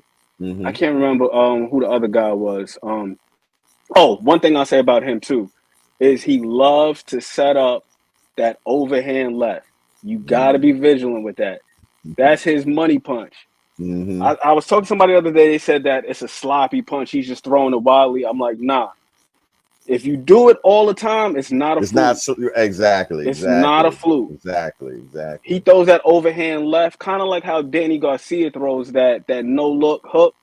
He throws a similar punch, and he sets it up the same way damn near every time, and it's off a level change. So he's going to go down low. So if you got your hands up, he's going to go to the body, and it's not just for him to just take the air out the tires. It's also for you to bring your hands down so he could throw that left hand over the top. And he's excellent at setting that overhand left up off the level change. Oftentimes, he's crouched down from this position. He's throwing it over. So guys aren't really ready for that punch most of the time. So I think he does a good job of being orthodox enough, but also unorthodox enough to where he can catch guys from different angles, catch them with shots they don't see. And to your point, he's a very, very fast starter, Mm-hmm. I don't think that it's necessarily a gas tank issue as to why he kind of coasts. But one Mm-hmm. thing that I noticed with it in those fights, every time he gets a knockdown, you'll hear his father, if you're paying attention, you'll hear his Mm-hmm. father screaming from the corner, now box, now box. So oftentimes this Wow. is Pops imploring him to get back to boxing and not just to make it a slugfest. But I do Mm-hmm. think that he's calculated in the sense that he'll score the knockdown early to put himself ahead. So now he's in Mm-hmm. a position to where he can he can box and regulate the pace. Mm-hmm. I probably say out of the last 8 to 10 fights of his, probably 70% of them, he scored a first round knockdown. If he didn't Yeah, ain't score a knockdown in the first that round, yeah. it's within the first 2 rounds. He damn near Right. scores a knockdown every time. And then after that, Mm-hmm. to your point, he kind of coasts. But what I was noticing, I was listening with my earbuds on. I Mm-hmm. kept hearing this Pop saying, now box. Get the Now, boxing. Bob, Now good box. good point. I didn't hear that. I'm glad to hear that from you, man. Makes sense now because I always wonder why he don't jump on these cats afterwards, man, and get them on out of there. You did. You know, I understand sometimes people don't jump on people because they don't feel though that they still got some fight in them. You did, Hmm. but sometimes you still need to test it and see. But he does back off, man, and I'm definitely looking forward to this fight. But I'm gonna be truthfully honest. Something in my gut telling me we're not gonna get this fight. Something in my gut's telling me we're not gonna get this fight. It should have been locked down by now. I think you dig, but man, I hope we get that fight. I really hope that we get that fight, man, because I think it'll be a good fight, man. I think it'd be intriguing. But like I said, if I had to put that $1 on it right now, I would have to put it on Boo Boo right now, man. You did. People been staying away from this cat for a reason. For a reason. What do you think about Shakur and De Los Santos, man? It's just going to be a great clinic, and I think he actually got a chance to stop him, man. But I don't know. I believe so as well. But if he does stop him, I think it'll be a TKO. I think it'll be Yeah, one of those yeah. situations where it gets Well, waved off. I don't see yeah, him he gets spark the saved. Yeah, or yeah. I don't something see like him that. knocking him out, but I feel though that somebody tries to save because he's taking too many punches. That's what I think. I So believe that's how it'll go as well. mm-hmm, I believe mm-hmm, so as well. I mm-hmm, think Shakur is just a little too crafty for him, man. mm-hmm. Shakur is just a little too crafty. And it's levels, man. It's levels. You know, he's definitely not on his level for sure. You did. You got an A fighter fighting a C fighter, and you get a lot of that, man. Smoke and mirrors. What do you think about the smoke and mirrors in the industry? I don't think it's just all smoke and mirrors because my thing is this. Mm-hmm, I kind of separate skills from application mm-hmm, because to make it to this level, when you're at least a contender, you got mm-hmm, to have good skills. Now, mm-hmm, application is what separates these guys. mm-hmm. This is my personal opinion. For me, the skill set is just the technical aspect of it. Whereas, how you throw your punches, being able to keep a guard, uh, Mm-hmm. being able to move your feet. But then the application is more so like knowing Executing it. Yeah. what, yeah, well, executing it, Mm-hmm. but knowing when to do certain things Mm-hmm. and why you're doing certain things. Mm-hmm. And I feel like Shakur is well schooled Mm-hmm. and well taught. And you can't say the same for all of these guys. Like a lot of these guys, they had the rudimentary aspects down, the fundamental aspects down as far as how to turn your punches over, stuff like that. But Mm-hmm. they're not necessarily taught why they're doing certain things at certain times. Mm. Mm. Great point. I like that. Yeah, yeah. Yeah. I mean, when you're teaching something, you need to break down why is this, man? That's so important. I truly believe in that, man, because if you don't really understand it, why you're doing this, maybe you can't execute or applicate it the way it needs to be done, and when it should be done is so important as well. Absolutely. Absolutely. Mm-hmm. Absolutely. Mm-hmm. I was just watching Purnell versus Azuma Nelson a couple weeks ago. Mm. I started a little fight log on my phone.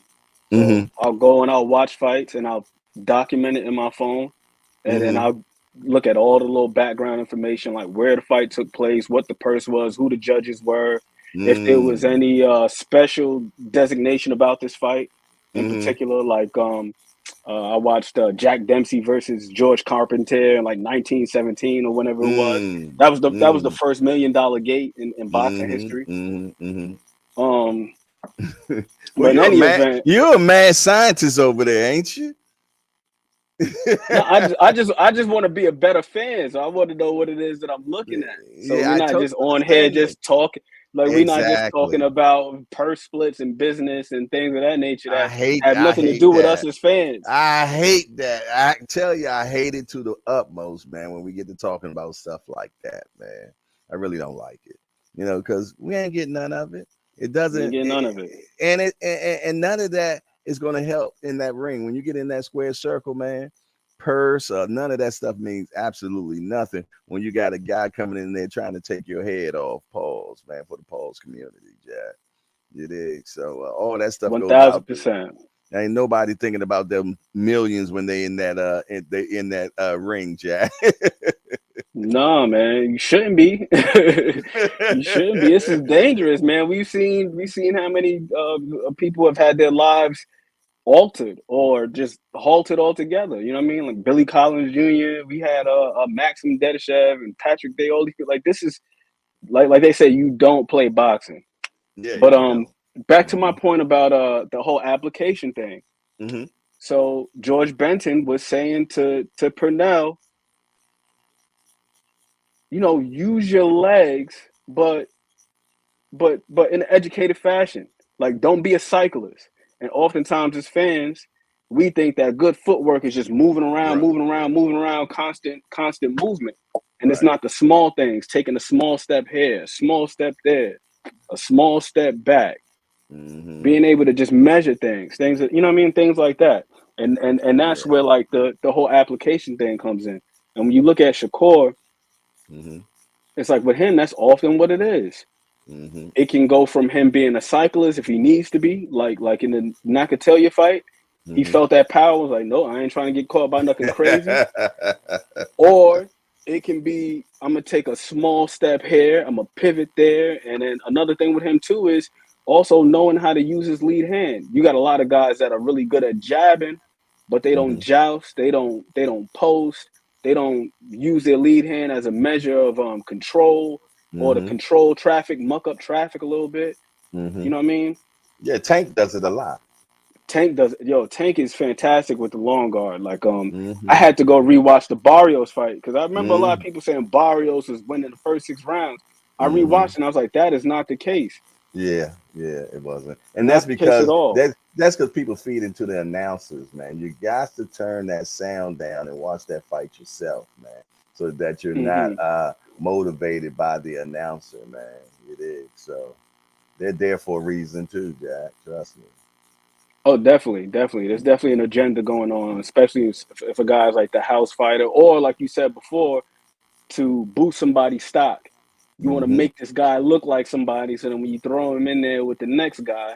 But again, it's just like for me, it's those fine wrinkles that separate the A guys from the B guys and the C guys. It's not just the sheer talent.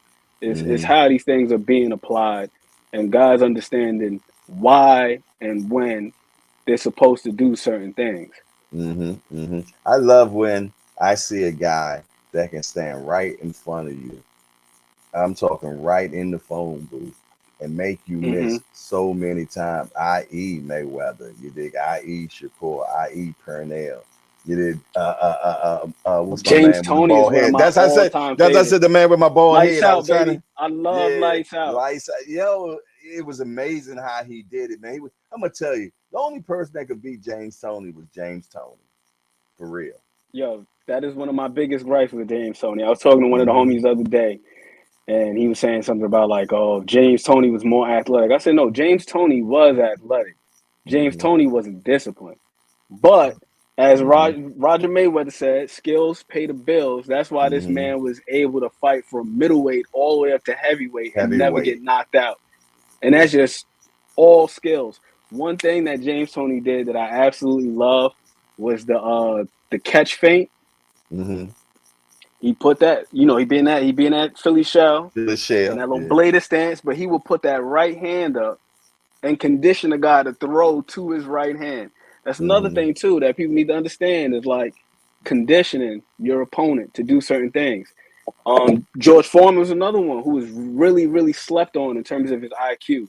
I was Mm-hmm. watching the George Foreman fight where I love he George, man. threw he threw wide punches, and got the guy blocking out head. And once he got him in there, what he do? He Mm-hmm. fired it straight down the middle.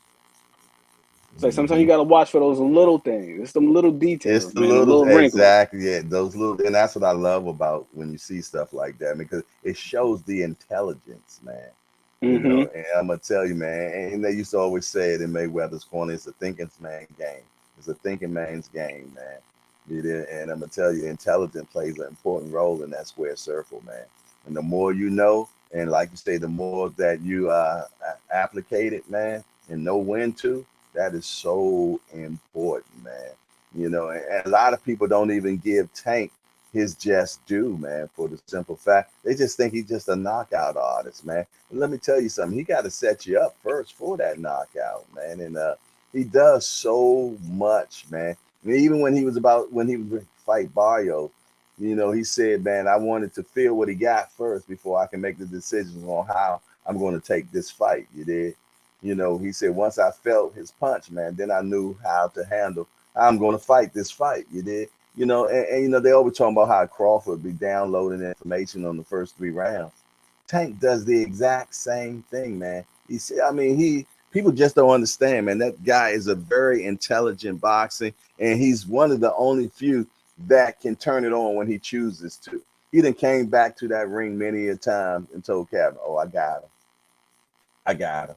I'm gonna go get him right now." And that same round, boom, it's over, man. So some people got to give Tank more credit than what they're giving him right now, man. I think oftentimes when guys possess physical attributes like that, like Tank, like Mm-hmm. Mm-hmm. Deontay Wilder, like George Foreman, Mm-hmm. that the other aspects of their game, so to speak, Yeah, I get you. it Yeah. gets diminished in a sense Right. because people Exactly. just look at the results. And one of the Mm-hmm. things that really changed my mindset was I'm not sure if you follow Coach Barry Robinson. No, I don't. He was over at Dynamic Striking. He had a video series called The Anatomy of a Knockdown. Mm. And And you said, what's in his this name series, again? What's his name again? Coach Barry Robinson. I'll check I'll him write. out. I'll put it in the thing for you real quick. Coach Yeah, I'll check Barry him. Robinson. But Mm-hmm. I'm not sure if they still have his videos on YouTube. Mm-hmm. But he had a series called The Anatomy of a Knockdown, and Mm-hmm. in this he talked about all of the sequences that led up to the knockdown, all of the little Mm. feints, setting the guy up. And then Mm. I went and rewatched the Tank Barrios fight, and that knockdown he scored in the 7th round with the overhand right. Mm-hmm. The way he set that up is so beautiful to me. It's like when you Mm. watch it in real time, it don't really look like much because of how quick he is. Mm-hmm. But like you said, to your point about his IQ, Mm-hmm. when he set up the overhand right, he did it by feinting low, and then he noticed that every time he feinted low, Barrios he dropped his guard and extended out. As a taller fighter, he was doing Mm-hmm. his best Klitschko. You know what I Mm-hmm. mean? Trying to keep him out. He was dropping that Mm-hmm. lead hand. He kept Right. doing this every time to try to maintain that distance. So Mm-hmm. then eventually, when Tank noticed, and this whole sequence, it unravels over the course of maybe like 45 seconds or so. It's not like Mm-hmm. he just catch him one time. He kept doing it, and then boom, he caught him with that lead hand low, and then came over the top with a right hand. I Mm. said, man, this dude is sharp.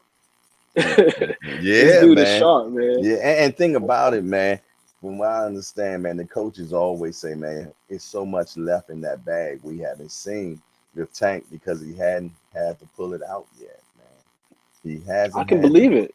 Yeah. I can't remember if you did you do that the other day in reference to Tank and Shakur, man. I'm gonna say it right here, man. I feel though that Shakur will win that fight. Tank will win that fight, but it will not be easy for him. But I think in the long run, man, that he gets in and he's going to be able to land that big hand, man. And that's going to be the equalizer for that show, man. But I feel, though, that we will have high speed chess in the beginning. You did. I feel, though, high speed chess to the top. I'm going to tell you, man, the win is going to be us fans for sure, supporters for sure, man. But I think it's going to end up Tank catching them nice. I think Tank catching them nice. And I have, at that particular point when it happened, Shakur up on the card. That's just what I think. But I love to hear your input. It's hard to disagree with that. And everything you just said, Jeff Mayweather actually touched on it too. And he was saying that he feels like Tank, like you just said, that he has the equalizer. Mm-hmm. I think a lot of people would be surprised at how well Tank is going to box in that fight. Mm-hmm. Again, he's one of them guys where you really got to watch him, man. You got to watch him. Mm-hmm. The Rolly fight, he's got good vision, man. The Rolly fight, Rolly was throwing the same combination. He was throwing a 1-2-1, throwing the same combination. When he got knocked out, what was he throwing? A 1-2-1. Tank noticed. And he ain't even land anything super crazy either. He just let it walk right into it. And the best thing about that was the defensive responsibility. When he knocked Leo Santa Cruz out, Leo Santa Cruz made the mistake of throwing the same right hand 3 times in a row. He got timed on the third one with that uppercut. And earlier in that fight, Tank was trying to land that uppercut. So you seen him trying to get it, but then he finally found the range on it. He's like, all right, I'm going to go up in this high guard. I'm going to let you throw it. And that's the other thing with him, too. Sometimes he does get touched up a little bit when he's in that high guard. But when he wants to nullify the other guy's reach, he can do that. We saw it with the Barrios fight. We saw it with what's his name, Ryan Garcia. That wasn't just reflexes. That was him in that long guard, keeping that hand out there, controlling Ryan's lead hand because he knew what Ryan was going to throw that left hook. When he threw that left hook, you can see that he could literally fail Ryan throwing the left hook because he had his hand out on his hand, slipped it, boom, and that was it. Night. That was it. But with Tank and Shakur, I think that Shakur is gonna have to he's gonna have to show a lot of grit when he does get touched. Because even though I think in CompuBox he's number 1 as far as defensive efficiency, and the other guy we were just talking about, Boo Boo, he's number 3. Yeah, Boo Boo's number 3 in defensive efficiency. I think Bivol is number 2. So as good as he is, although he only gets hit with 16% of his punches, he still does get hit. Yeah, it's boxing. Everybody get hit. Everybody get hit. And look, Tank only need that 16%. You did, because I'm gonna tell you, when he land that one that he's gonna land, he already knows he's gonna land it. You did. He been watching you for a minute, so he knows how he's gonna land it and when he's gonna land it, man. And like I tell you, he goes in that ring and tells Cal, I'm in the corner, he tells Cal, I got him, He done seen it. He done seen it, man. He done seen you make the mistakes a couple of times, Jack, and he's ready to execute now, man. So, yeah, I love that kid, man. And I feel though he just doesn't get the respect, and that's because people, man, that really don't know boxing is talking, you did. And they feel though that he's just one-dimensional and stuff like that. They feel though he's just a knockout guy. That's it, But man, if you really know boxing, man, and you look at that kid, man, he's special, man. He's special. You don't get to this level not being. Come on, man. It's considered the best in the world. You think you get to that level not knowing what you can do, man? I beg to differ,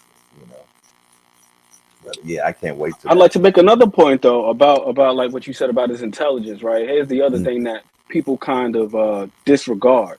When you get to the contending level or the championship level, you're fighting against guys that have a wealth of experience, and not anybody is able to get these guys up out of there. So for you to be able to maintain a high KO ratio, it shows that you're finding different ways to get guys out of there. It's Keep not that. just raw power. It's not Yeah. just raw power.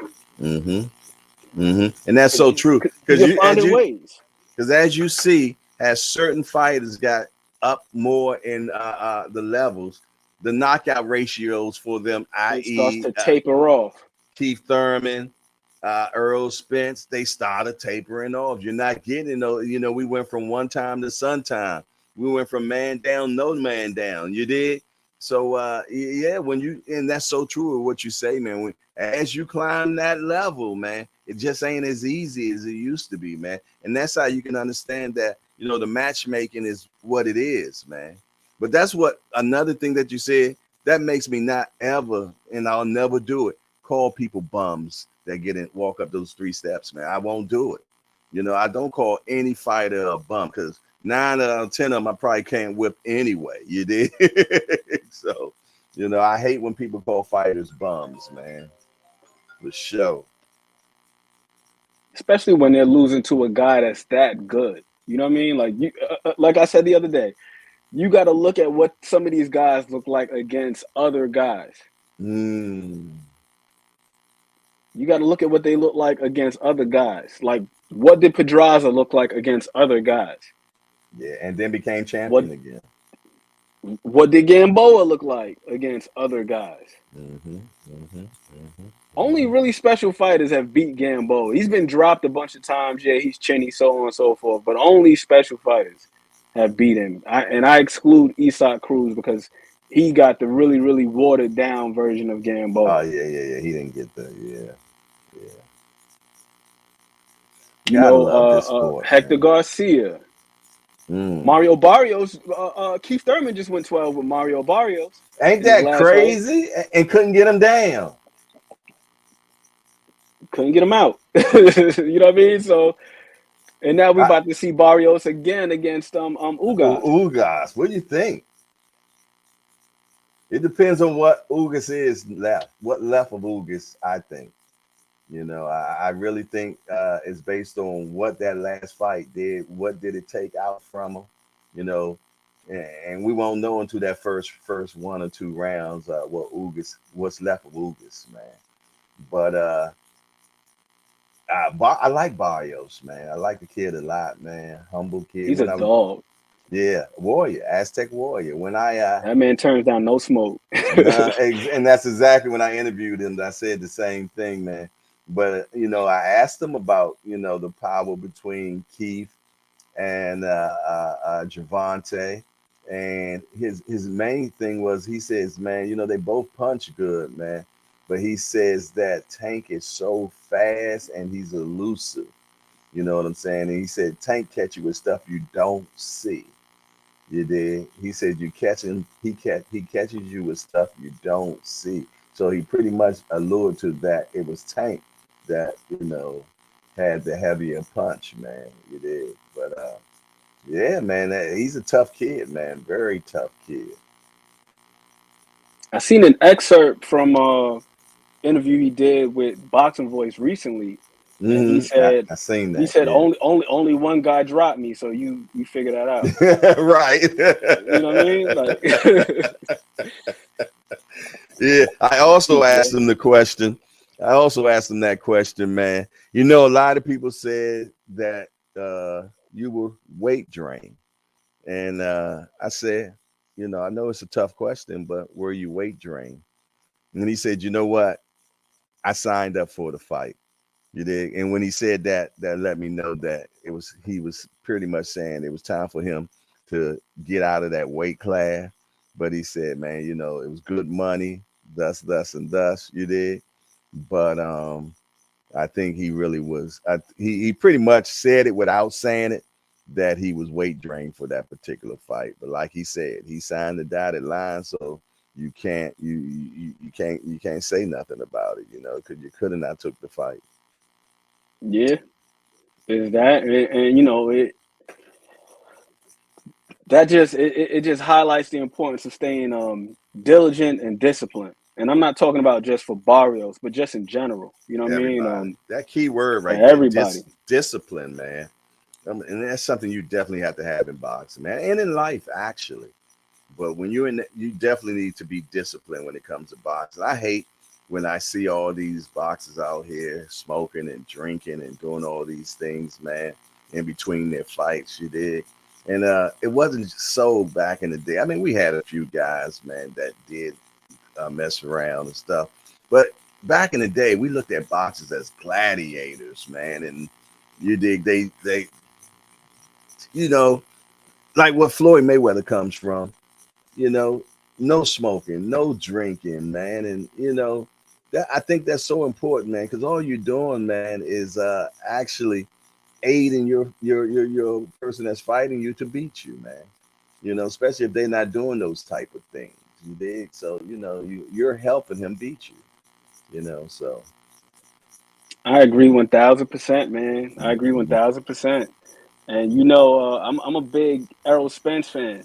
me too. But Me too. one of the things that was highlighted for me in that fight was like, damn, like, all right, I'm gonna go off on a brief tangent here. Okay, Go ahead and cook, bro. so you know how fighters, they have their monikers, Hmm. their nicknames or whatever, the Hmm. hitman, the truth, the Hmm. whatever it is, the real deal. Hmm. These things are somewhat like mantles or designations. Hmm. It's a mantle that you're picking up when you choose a name. Hmm. And for me, I feel like with Errol Spence, when he got the name The Truth, you look back at his Olympic background, and he was voted the hardest worker on that Olympic team. And Facts. they had some pretty good fighters on that team too. Yeah, And he he had was some good voted counterparts. the Yeah. hardest worker, the Hmm. hardest worker. And Hmm. then you fast forward however many years later, see the interview that he did with can't remember the name of these brothers podcast. The one that Ryan Clark does. I think it's The Pivot, if I'm not Okay. mistaken. Yeah. The pivot. Yeah, And he I like talked that one. about how I like it too, but Hmm. he talked about how he started partying a lot, like with Adrian Broner, blowing up in weight.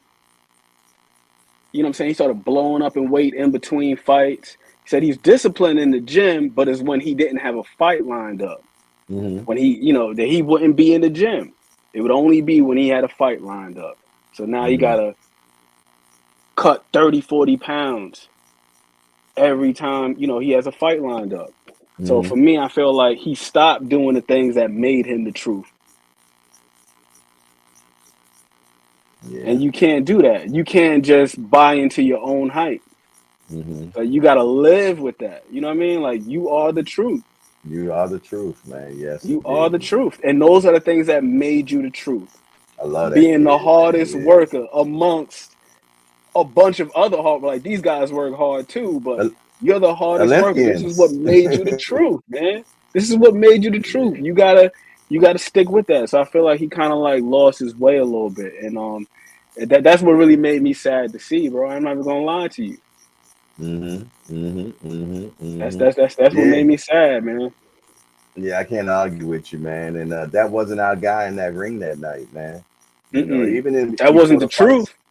Yeah, when I even before the fight started, and I seen him in that dressing room, I said something don't look right, man. So when he was doing that interview, I was like, something don't look right. Something look oh man. And it was a hot mic in the back end, and you can hear him say like, "I'm losing energy." Losing energy don't even sound like Errol Spence. This is a guy that we know for getting stronger as the fight progresses. The other guy is losing steam. He's still going. Yeah. Chris Algieri referred to him as a fundamentally sound Terminator. Mm. Mm-mm. He ain't look like a Terminator that night. And I'm not taking anything away from Bud Crawford, but here's where I had so much respect for Bud Crawford. To your point, Jay, Mm-hmm. it's not Bud Crawford's responsibility to make sure that this man is in the best shape of his life. I know what I did in the gym. You better make sure that you're doing the same or exceeding what I'm doing. Mm-hmm. You know what I mean? So I gained a lot of respect for Bud Crawford for that, because one thing You to and say me about him is both. Yeah. he is a gym rat. This dude Yeah. is a gym rat. Yes, he is. Yes, he is. You look up I Bud seen Crawford him. videos. He's always in the gym. If he ain't in the gym, he's at Mm-hmm. one of his kids' events, wrestling or track meet or something like that. It's gym and Mm-hmm. family with this dude. Yeah, man. So much gym and family, man. And you got to give it up to him, man. You got to. I'm gonna tell you, hit the way he fought. I'm gonna tell you. I always used to say that Bud get hit a little bit more than I think he should be. But man, he was so defensively sound that night, man. He was poised. The composure was just beautiful, man. I mean, everything like just the application of it was just beautiful of what he did that night, man. You know how that song say "No mistakes allowed," man. He did his thing, man, and that's when I was like, "Wow, man, that guy is him. That guy is Yo, him, man." when I saw the slow down clips of him catching Spencer's jab as he was shooting his own, I Mm-hmm. said, man, this dude really came prepared. Every time Mm-hmm. he shot his jab out of that southpaw stance, he put his left hand over his face Mm-hmm. and was catching and shooting simultaneously. It wasn't like a catch then shoot. It was Mm-hmm. boom, boom. He kept his hand Mm-hmm. in front of his face the whole time. I said, man, this dude was super prepared. Mm-hmm. Super Yeah. prepared. And just Definitely the way he and prepared. just the way he looked, man, the way he looked, Mm-hmm. dude was cut. He Man, was yeah, cut yeah. And man, even the outfit, man. Oh, the outfit he had on with was the fishing fire. net. Man, I'm gonna tell you, So Cold, man, should be doing that should be a business for him, man. That he make outfits for people that box, man, because I loved it, man. I loved it, man. He came in there with the net, yo. He come in with the net, man. That's the last thing an anglerman uses to get the fish into the boat, man. You know, you might have caught him on the hook, you did, but you still got to get him in the boat. And that's when you get that net, you did, to make sure you don't lose that fish, man. So they was thinking on a deeper level, man. I love it, man. Mm-hmm. You could tell they some from fishermen. I love fishing. That's my thing, man. And man, it was spectacular, man, from the beginning, the ring walk, everything, man. Even when he was at the press conference and he gets the rapping, man, that was crazy, man. Bud, man, he stepped it up. He stepped it up in all aspects, man, and made that his coming out party, to be truthfully honest, man. And now he's everywhere. He's on all the talk shows, man. People know that he is him, Jack, and I'm glad he got his just due, man. You know, a shout out to Bud Crawford. And I'm like you, man. I'm an Earl guy to the bone and won't go nowhere. You did? You know, that's That's my still my guy. guy. That's still Right. my guy. I think we get a better fight from him in 54, but I just think that he can't beat it. He can't win. I just feel though that I think Crawford just gonna have his number. But I think Possibly. we're not Possibly. gonna get a one-sided ass whooping this time. I don't think, you know, Possibly. unless that neurological stuff is correct. But other than that, man, I feel though that we're gonna definitely get a better fight from my guy, man. And I hope he wins. I hope he wins, but it Same. just, you know, I just feel though that even when I was doing the film studies on both of them up into the fight, you did, every time I mathed it, man, I kept on getting Crawford. I kept on getting Crawford, right? And what I would do is, once I finished the math, I cheated a little bit. I added Will in it. You did. I added Will in it and said, "This is why Spence wins." I give him Will. You did. But the math was math, and I should have just stuck with the math, man. And that's normally what I do. I try to just stick with the math, you know. But sometimes, you know, bravado or sometimes confidence pushes them over as well, man, you know. And then you got two undefeated fighters. Neither one of them know how to lose. That plays an important factor, man. But I think once you get into a area that you've never been in before, and I think Spence, when he got knocked down the first time, Jack, you know, he was talking about embarrassment when he thought that he lost his teeth in the mouthpiece. And he said that would Yeah. have been an embarrassment moment for him. But him getting knocked down in the second round, I feel though that just equivalent to the same thing. I'm pretty much sure he was embarrassed. he was in an area that he's never been at before, and he was trying to probably figure out how you get the shit back in the horse, man. But great fight, man. Like I said, man, you got to give Crawford all his just due, man. And I want to see what's next for the kid. I don't think we get no more than 2 or 3 more fights from Crawford, and I'm leaning more to 2, to be truthfully honest. Then I think he gonna mosey on into the sunlight, man. What you think? Likewise, I don't see him fighting too much longer. He's Mm-hmm. what, 35 now, about to be 36. Yeah, he He's been said he never. undisputed twice. Said he never wanted to go to 40. To be 40-year-old fighter. He did say that before. You don't want to be a 40-year-old fighter out here still fighting. Yeah, so I don't think we're gonna get too many from him. I don't think we're gonna get too many.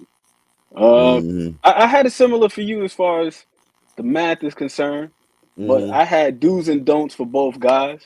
Okay. Uh, for me, the don't for Bud was, you already alluded to it, getting hit a little bit too much, Mm-hmm. getting hit just a little bit too much. Mm-hmm. So I expected him to be the one to try to make it a brawl in the event that he had gotten touched, because that was the one thing that I noticed about Bud in a lot of other fights, that he had the propensity to want to get his get back. Like, he get touched with something, now he's pressing the issue a little bit. Mm-hmm. When he got dropped by Mean Machine, that's exactly what happened.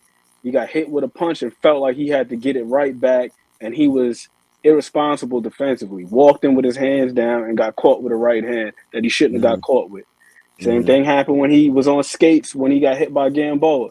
He got Mm-hmm. touched with a little punch, had his hands down.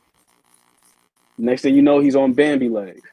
But in the fight against Spence, Mm-hmm. he maintained himself. For Errol Yeah, Spence, my thing was that he couldn't afford to overextend with that left hand, and he because that did was it. something that I kept seeing that was showing up in Yeah. watching fights and watching other people's film studies. Was he kept Mm-hmm. overextending with that left hand. Yes. I can't remember what's the name did. It might have been with Marcos Villegas, Derek James, and he was Mm-hmm. saying in the interview, we can't reach, Mm-hmm. referring to overextended. Right. I think 2 out of the 3 times when he got dropped, Spence, he was shooting his left hand and he was overextending, chin way out past his knee, and boom, he got hit right behind the ear, the first knockdown, and he was Mm-hmm. getting dropped with jabs. And Yeah. that's how you know the balance was bad, man. The That's how balance, you know yeah, the yeah, yeah, balance was yeah. The bad. balance, yeah, and that's what Kenny and Calvin said the day before. Man, they seen Spence limping. They said they seen him limping. Man, I don't know what that was about, but they definitely put that out there that they seen him limping the day before. Man, whatever the issue was that night, we'll probably never know. You dig? But I do want my guy to get back in there, man. I got to see the fight that we was looking for. I want to at least see that. Absolutely. I want to see that fight we was looking for, because that fight we seen is not the fight we was looking for, Nah, and we and definitely we not. and we both know that he's way better than what we seen that night, man. He was just Absolutely. he was 2 steps slower, man. And yeah, and that was one of the things that I thought they was definitely gonna have to correct, was the reaching, man. You did, because when you reach, they teach, man. So Yep. you dig. So I was hoping they took care of that, man. But sometimes, man, when you get into adverse situations, man, you end up tending to going back to what you're used to. You did, we're creatures of habit. You did, and he, he, he, he was, that was a hard thing to watch that night, bro. It was. It was. Especially if you're a Spence guy, man. Yeah, that was definitely something very hard to watch, man. And look, my son, I got a 25-year-old guy, a son that does MMA, right? And he loves Mm-hmm. Crawford. So every time he comes over the house, man, we have these Crawford and Spence conversations, right? And I was in the house watching the fight by myself. Actually, matter of fact, we had it live. We did it live. We had a live show going on, and my son ended up at the house. Right? I said, I thought you was going up to B Dub to watch the fight. He said, nah, man, I got to come watch this fight with my old man. And man, we sat there and watched that fight, boy. And he had that look. He's sitting in I got a good chair, my little reclining chair, man, that massages you and everything. And he was sitting over in my chair, man, and he had that smirk on his face, man, when that first Oh man, that's all bad. Oh, he was like, it was one of them things, man. Yeah, it was like I just beat Pops. You know? It was rough, man. It was rough. It was rough. It was rough to see. Yes, indeed. And I had to give him 100 push-ups. So yeah, man. It was definitely. Well, that's a good thing, though. That's definitely a good loss right there. Yeah. Get you a little bit stronger. Yeah. I love push-ups. Keep you healthy. I always love push-ups, man. So that was no big. That was a benefit towards me, Jack. I can't do them. I can't do them all at once no more. Back in the day, I could do them all at once, man. But I had to give them to them in segments of 25. I gave them 4 25s, man. So there you have it. Hey, it count the same. 4 quarters is $1. They definitely felt the same. Where are you from, bro? From New York. Oh, you from New York? Okay, that's what's up. Yes, man. sir. That's what's up, man. See, I got my hat on my bum ass Mets, man. I couldn't even tell, man. My eyes bad, Mets. boy. It's all bad. It's all bad right now. We like 10 games under 500. My Giants got smoked. I don't hear the New York accent. The Giants got smoked. Uh-huh. Oh yeah, all bad, man. The Giants got smoked by my boys. Oh, you a Cowboys fan? Oh, that's rough. Man. Yeah, it's rough, man. Hey, shout out to the Cowboys. You know what's so rough about it? I grew up in Washington, D.C., and I've been a Cowboy fan since I was 8. Yeah, so it was rough. Imagine going to school with your little cowboy jacket on and you got the teachers cussing you out, Jack. And then after I leave school, man, then I got to fight the Redskin crew. So, yeah, see, and in the same division too. That's an NFC. Yeah. All the NFC teams, they hate each other, man. Like Eagles fans don't like the Giants fans. Giants fans don't like the. Yeah. Eagles don't like the Cowboys, man. Yeah, man. So yeah, I had it rough, Jack. I had it rough coming up being a Cowboy guy, man. But plus, man, it's been so damn long since we've been to the Super Bowl. It's crazy, man. So, I gotta hear that all the time. I hear it all the time. So it's so crazy, man. But nothing but love, man. But I'm gonna tell you. What do you think that Spence needs to do different in the rematch? I gotta ask you that real quick. First of all, don't reach. Man. But I feel though, man, that he just got to be the old Spence. I feel though he definitely got to be the old Spence, man. I like that Terminator guy, man. I like the Terminator guy, and I also want him. Yeah, and one thing about Spence, he has good defense as well, man. He has good defense. I need him to remain poised. I definitely need him to remain poised, man. And I really need him to really get to Bud's body early. I need him to put some water in the basement, man. I don't know how much is going to make a difference with Crawford, but I feel, though, that he really needs to get to that body early, man. And I think he needs to throw more punches. Only reason why, I just don't want to give Bud enough time to be thinking, man. You dig? So sometimes, and I know you're going to catch a few, man, when you throwing out more combinations, man. But, when you got a cerebral guy like that, man, you don't want to have them have enough time to be thinking, So I really want him to keep the press on him. I want that Terminator effect, man. I want him to go to the body, man. And I just need him to be relentless, man. That's what I need him to do. But give me your take. I like what Undercard said as far as the patience. Mm-hmm. So, like, I agree with you in the sense that Bud is the chess player in this matchup, but I think that you kind of gotta play a little bit of chess with him to make him just a little bit comfortable, and then to disrupt that. So, I think one way to do that is kind of use what's the name? Use feints So, He did a couple foot feints earlier in the fight, in the first round, and that was his best round. And then after that, he just went to just go press him. I don't think that's going to work with Bud. You're not going to be able to just press him. I think that you got to make him think a little bit. Make him think. make Bud think? If you just, yes, because if you just come into him, at that point, he's going to be able to just pick you off. As we've seen. You throw this, bing, bang, boom, and that's it. Every time you throw the jab, it's just boom. You already know the jab is coming, so what is he doing? He's catching it with his offhand. So feint. Make him raise his hand up, then you hit him. Find different routes. Every time EJ went to the body, he just went straight to it. There was no setup. He just went straight. No, he didn't set up to it. No, he got caught reaching. He got caught reaching when he was going to the body. So maybe even do that. He knows you like to punch to the body. Think like you going to the body. Come over the top. And then go back to the body. Yeah. Then go back to the body. And then Bud, you got to get him in a position where now he's starting to fight and he's being a little bit more of a brawler. Not even just hesitant, because he doesn't get hesitant. That's not the thing with him. With him, he starts to open up more.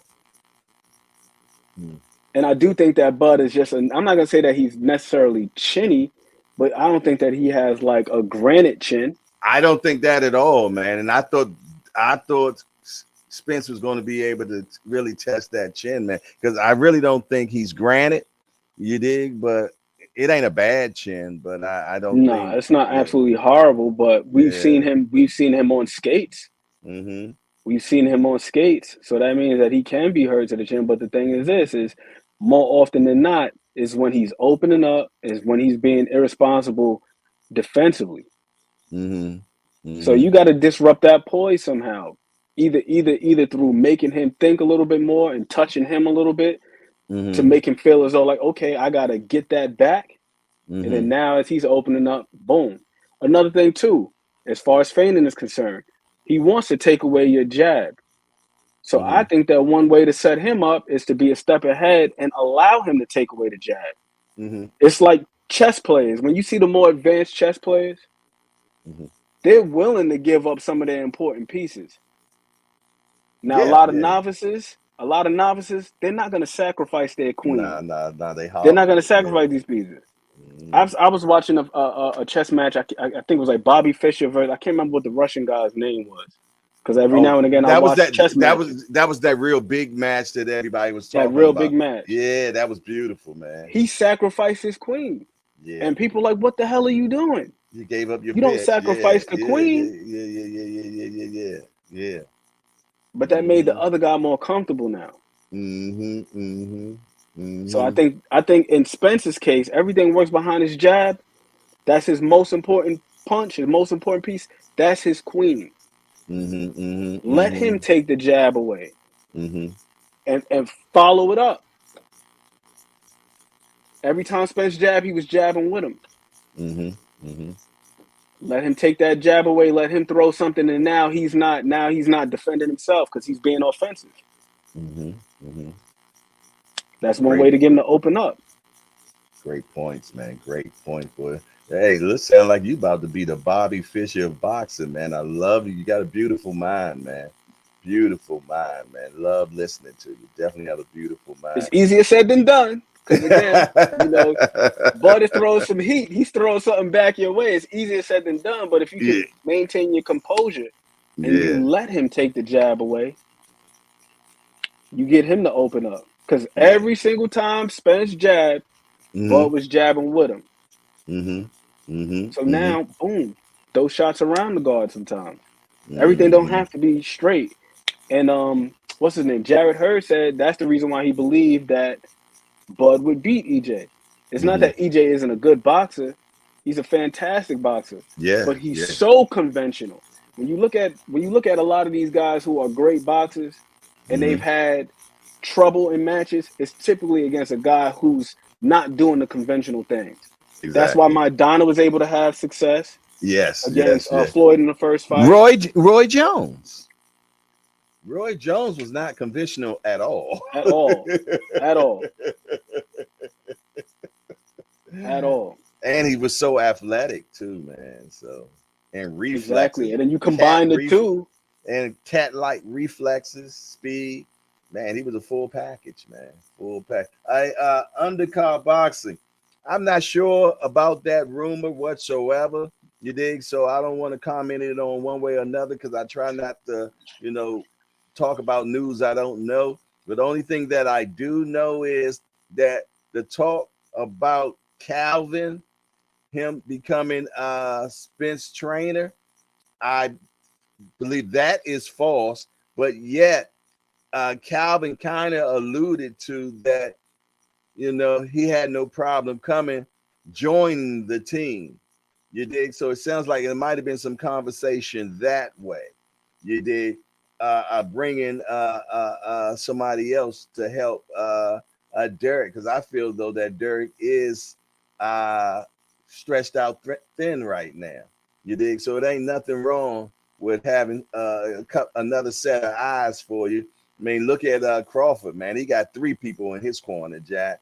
You know, so it ain't nothing wrong with bringing some extra help, man. And all them guys all did it, man. Calvin used to have my man from Headbangers over there come help him. You did, and that's the things that they do, man. You did. Hey, 2 heads are better than 1, man. So I hope that is what happens. You did. There ain't nothing wrong with that. Nothing wrong with that whatsoever. Calvin built a champion from scratch. He didn't inherit a champion. He built one from scratch. So that says a lot about his knowledge, man. I think that's a fantastic point, man. Fantastic point. And I saw that almost being as a strike against, being used as a strike against Bomac. The fact that he has assistants. I think it's absolutely a brilliant idea to have a brain trust, so to speak. A No doubt. conglomerate. Like you said, you know, multiple people. Because, like, let's say if you and I, we're training a fighter, there might be one thing that you see that this guy can do that I might have missed, and vice versa. And then now, okay, I got you working on the defense. I'm working on the offense. We're both collaborating on other aspects of this fighter's game. It's like what can be better than that? I mean, we see it with Jamel. Jamel's defense in the second Castaño fight was some of the best defense I've seen from him. He got touched up a little bit, but in terms of like his movement with his legs, upper body, you can tell that was a lot of stuff that he had picked up from Joan Guzman, having him in the corner. Derek's defense is typically, you know, guard up, catching shots on the elbows, parrying, things of that nature. I feel like Joan incorporated the lateral movement, the upper body movement. So you put both of them together, the guard, the feet, upper body, and now you got a fine-tuned machine, man. It's like, yes, indeedy, man. Yes, indeedy, man. So, you know, I can't wait to that fight. I hope that fight happens when they say it's supposed to happen, which is December. You know, but I know we spoke to Kenny, and Kenny said he heard it won't happen till June. I hope not. But you know what? That might help it though. It might help it. You know, reason why it gives Spence a little bit more time, a little bit more training, a little bit more healing mentally. You did, because I'm gonna tell you stuff like that, man. A loss like that, some people can't take it and never the same fighter again. I don't know what his aptitude is going to be about, and his mentality is, Jack. But I think he'll be fine.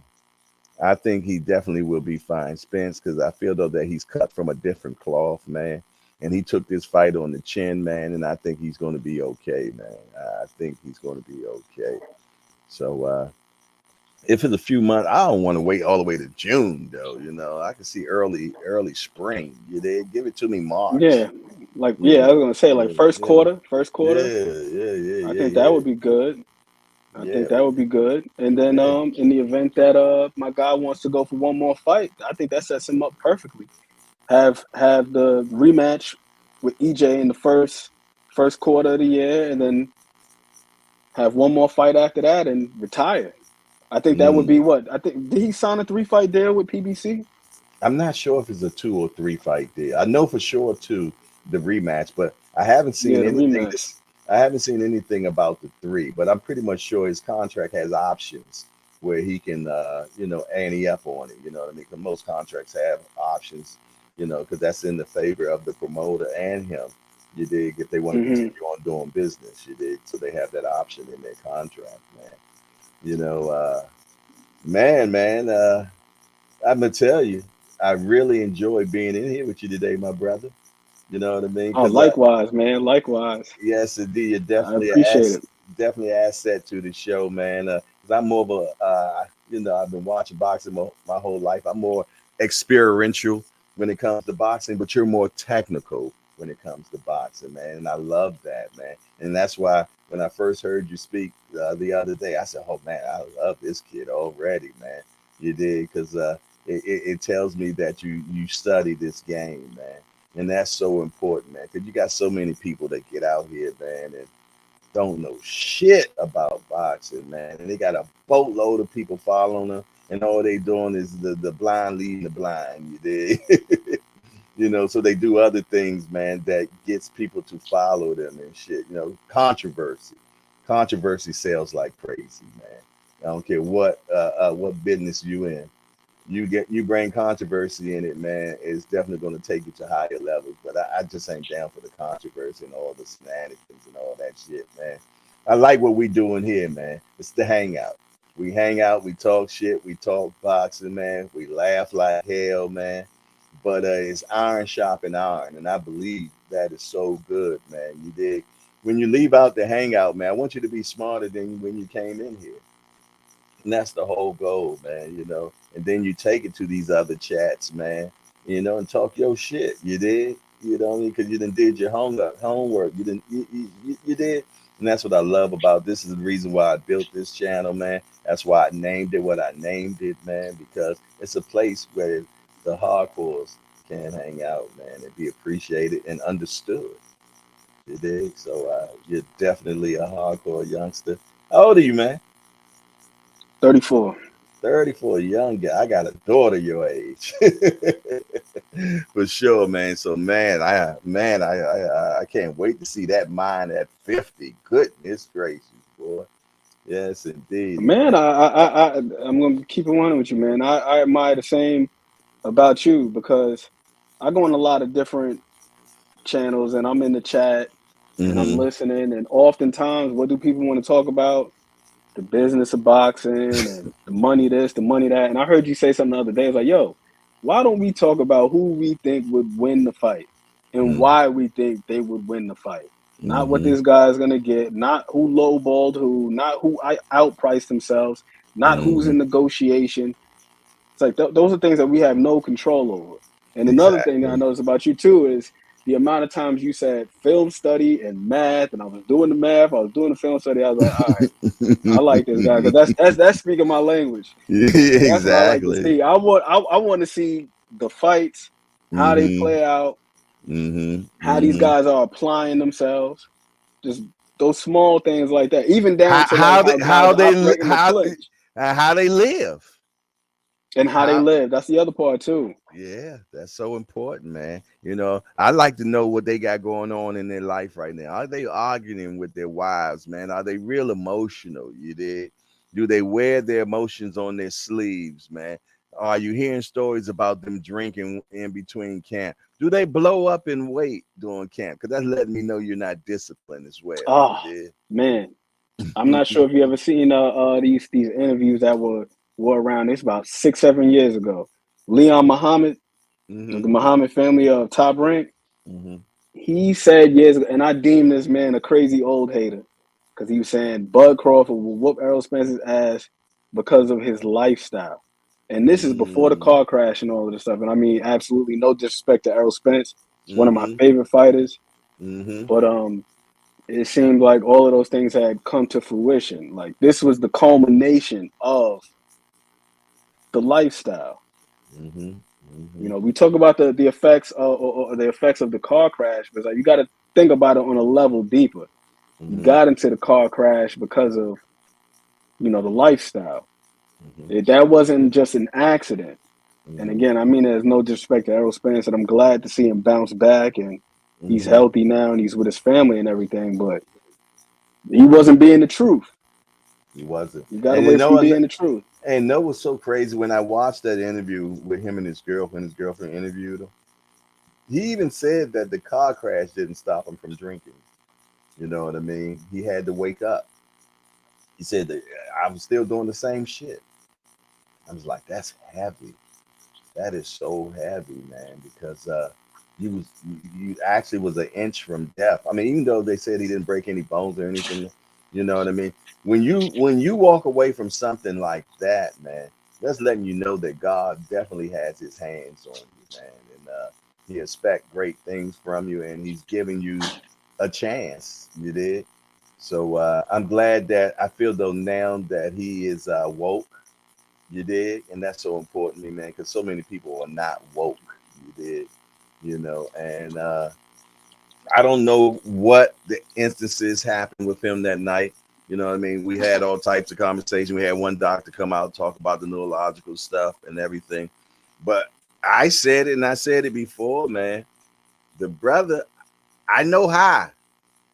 When I seen him in that interview, man, it looked like the boy had a few gumbies or something, man, because it didn't. I mean, I even screenshotted it on my phone just to look at it and see, man. I was like, damn, that boy look high. And I was out at dinner maybe 2 days later with my wife and a couple of casuals, right? And you know us hardcore, man, we're gonna bring up boxing no matter where we at. We gotta change this damn conversation because this conversation is boring me. So I already knew they were casuals though, but I was like, yo, what do y'all think about that fight the other day? First thing one of the women said, the guy that got beat up, he looked like he was high in the beginning, you know. So I don't know what it was, man. I don't know Nothing what to it wait. was. Go ahead, go ahead. Yeah, I didn't know No, no, what no, it no. was. Okay. I don't know what it was, man, but it didn't look right. And I never seen it before, you know. Yeah, And his eyes looked a little glassy, yeah, everything but exactly. We don't know what that was, man. But you know, I know what smoking herb looked like, and that's what it looked like to me. But even the doctor that they had come out, he alluded to it can make whatever the neurological thing he said that could be wrong with spin could make you look like that. But then when I started hearing not just me and that person that we had dinner with and shit said, I heard tons and thousands of people saying the exact same thing. That man, he looked high, you know. So I can't see a brother doing that before the beginning of his biggest fight. But people do Tim smoke Bradley and before. Roy Jones, man, Mm-hmm. they also said similar things like you get thrown out of a Ferrari at speeds excess of 100 miles per hour. Mm-hmm. To your point, granted you didn't break any bones, but you can't say with What certainty that this person is the exact same person. facts? Facts. That is so And factual, man. That's so factual. Can you hear me? yes, sir. Yeah. Yeah, Yeah, it's man. it's That's it's that's the thing that made me a little bit sadder than seeing him lose. mm-hmm. It's just again, it's like I want the guy to be the truth. You know what I mean? It's like You know that's one thing one thing about I fighting that I do like. mm-hmm. It's still pride to some degree. Like the way people Yeah. looked at Joe Louis back in the days. Mm-hmm. You know what I mean? It's like you're an extension of the pride, so to speak. Like Yeah. I'm gonna tell you. And I learned how to emotionally not. I learned not to be emotionally invested in fighters anymore, man. I take it to a level, but then I don't go no further because I was so emotionally invested with Mike Tyson.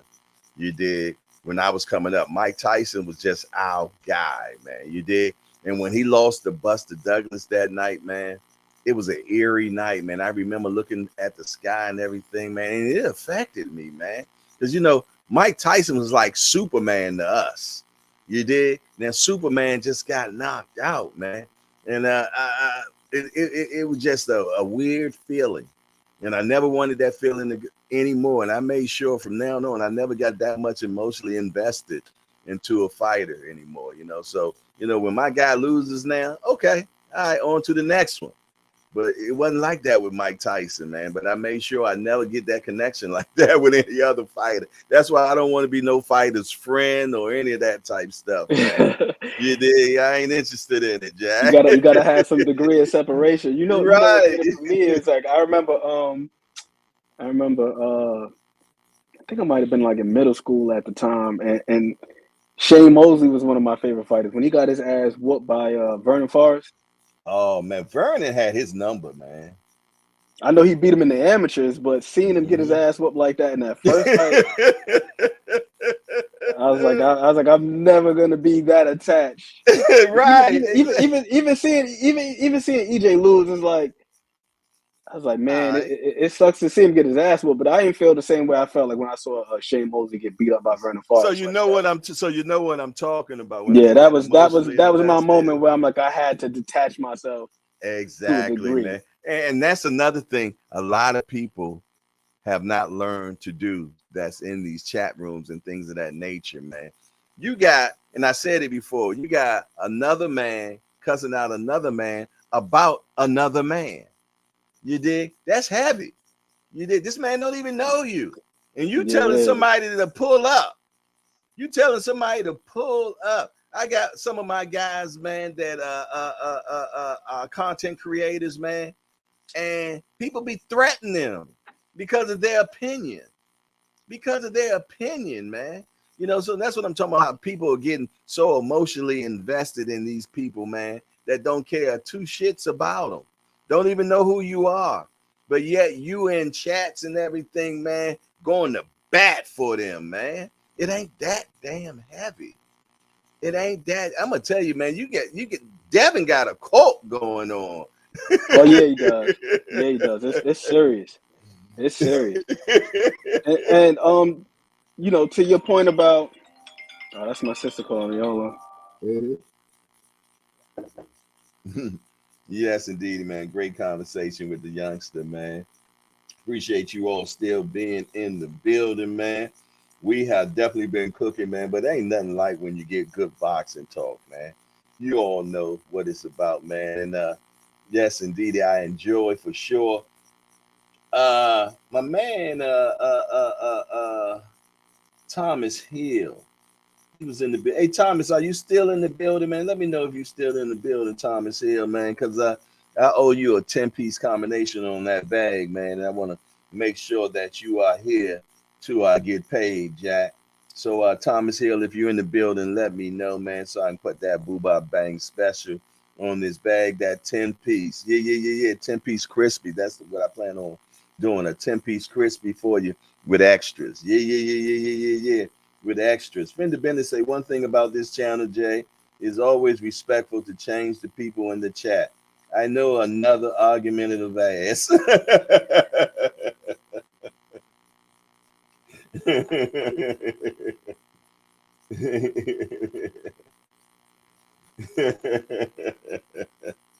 Yes, indeed. All right, I'm back. But yeah, man, you know, you said something about being a little bit more educated than the last time you know, before you came in here, in reference to the viewers.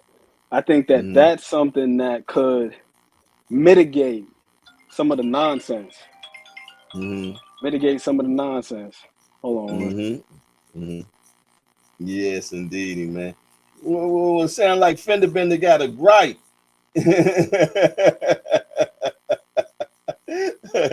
Hey, one thing about Fender Bender, he a real one, man. He a real one for sure, man. I'm glad my man shot back up in the building, man. He even got hit with a 2-piece soon. He got walked in the door.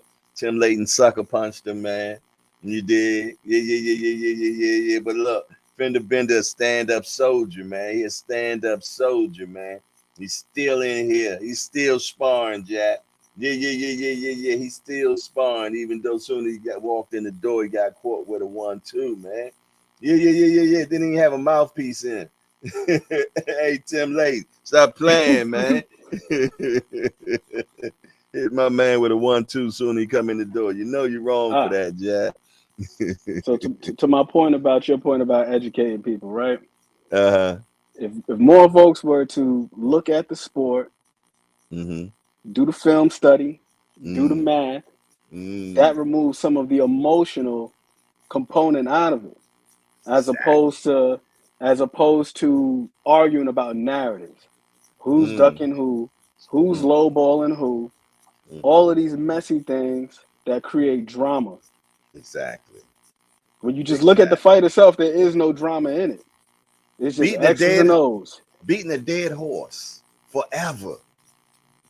Yep. But some channels strive on that. It was built on that. So they gotta have it. They gotta have it, man. I just, I can't. I'm too old for that, man. I ain't got no time for that. I ain't got no time to. I don't need no I'm jury. just disinterested. Yeah, I ain't got no time I'm for no. just disinterested. It's Yeah, I'm like, not. Yeah, I'm not interested at all. I'm not trying to have no Jerry Springer moments on live, Jack. You dig? I ain't got no time for it. You dig? But each his own, man. Like I said, this is the hangout, man. It's a chill spot, man. We talk boxing. We have a good time. We're family. You dig? And like I say, when I first introduce everybody that's new, I let them know no hitting below the belt. Simple as that. And I think people understand what I'm saying because we don't get that. You dig? Once in a while we might get some cheap shots in here, you dig, but they clean it up, you dig, and that's so important, man. So it's respect up in here, man. It's real men up in here. I call it a sucker free environment, right? You dig, and that's how we gonna roll up in here, man. I ain't gonna have men disrespecting men up in here, man. Certain words we're not gonna use in here. You dig? As I was growing up, we didn't use it, the B word with any man. You dig? That's always fighting words in my book, you know. So that's why I love to hang out. That's why I made the hangout, man. Seeing you talking about remind Fender Bender of the rules, man. The rules, senior, man. He said he was voice texting, man. I believe him, man. I've seen that voice text do some crazy stuff. My mother used voice texting all the time, man. And I be having to decipher what the hell she talking about, man. The AI on that is not together yet. So, man, that's the new rule in here. No more voice texting. You did, because y'all got senior shook up in here, man. Yeah, because that thing can't pick up on your accent sometimes. Yeah, man. Be Man, having I you tried to looking use it one crazy. time in the car. I'm trying to play a song on title. I'm like, hey, Siri, play. And I'm like, I got to keep repeating myself because I guess I'm not enunciating or Yeah. pronunciating it correctly or whatever. I don't know what it is, but Yes, yeah, it's all indeed. bad. Yeah, it's definitely bad. And he was like, he'd tell you he a hillbilly, Jack. So I can only imagine, that southern drawl that they be having and everything. So And I can AI only trying to pick that up. right.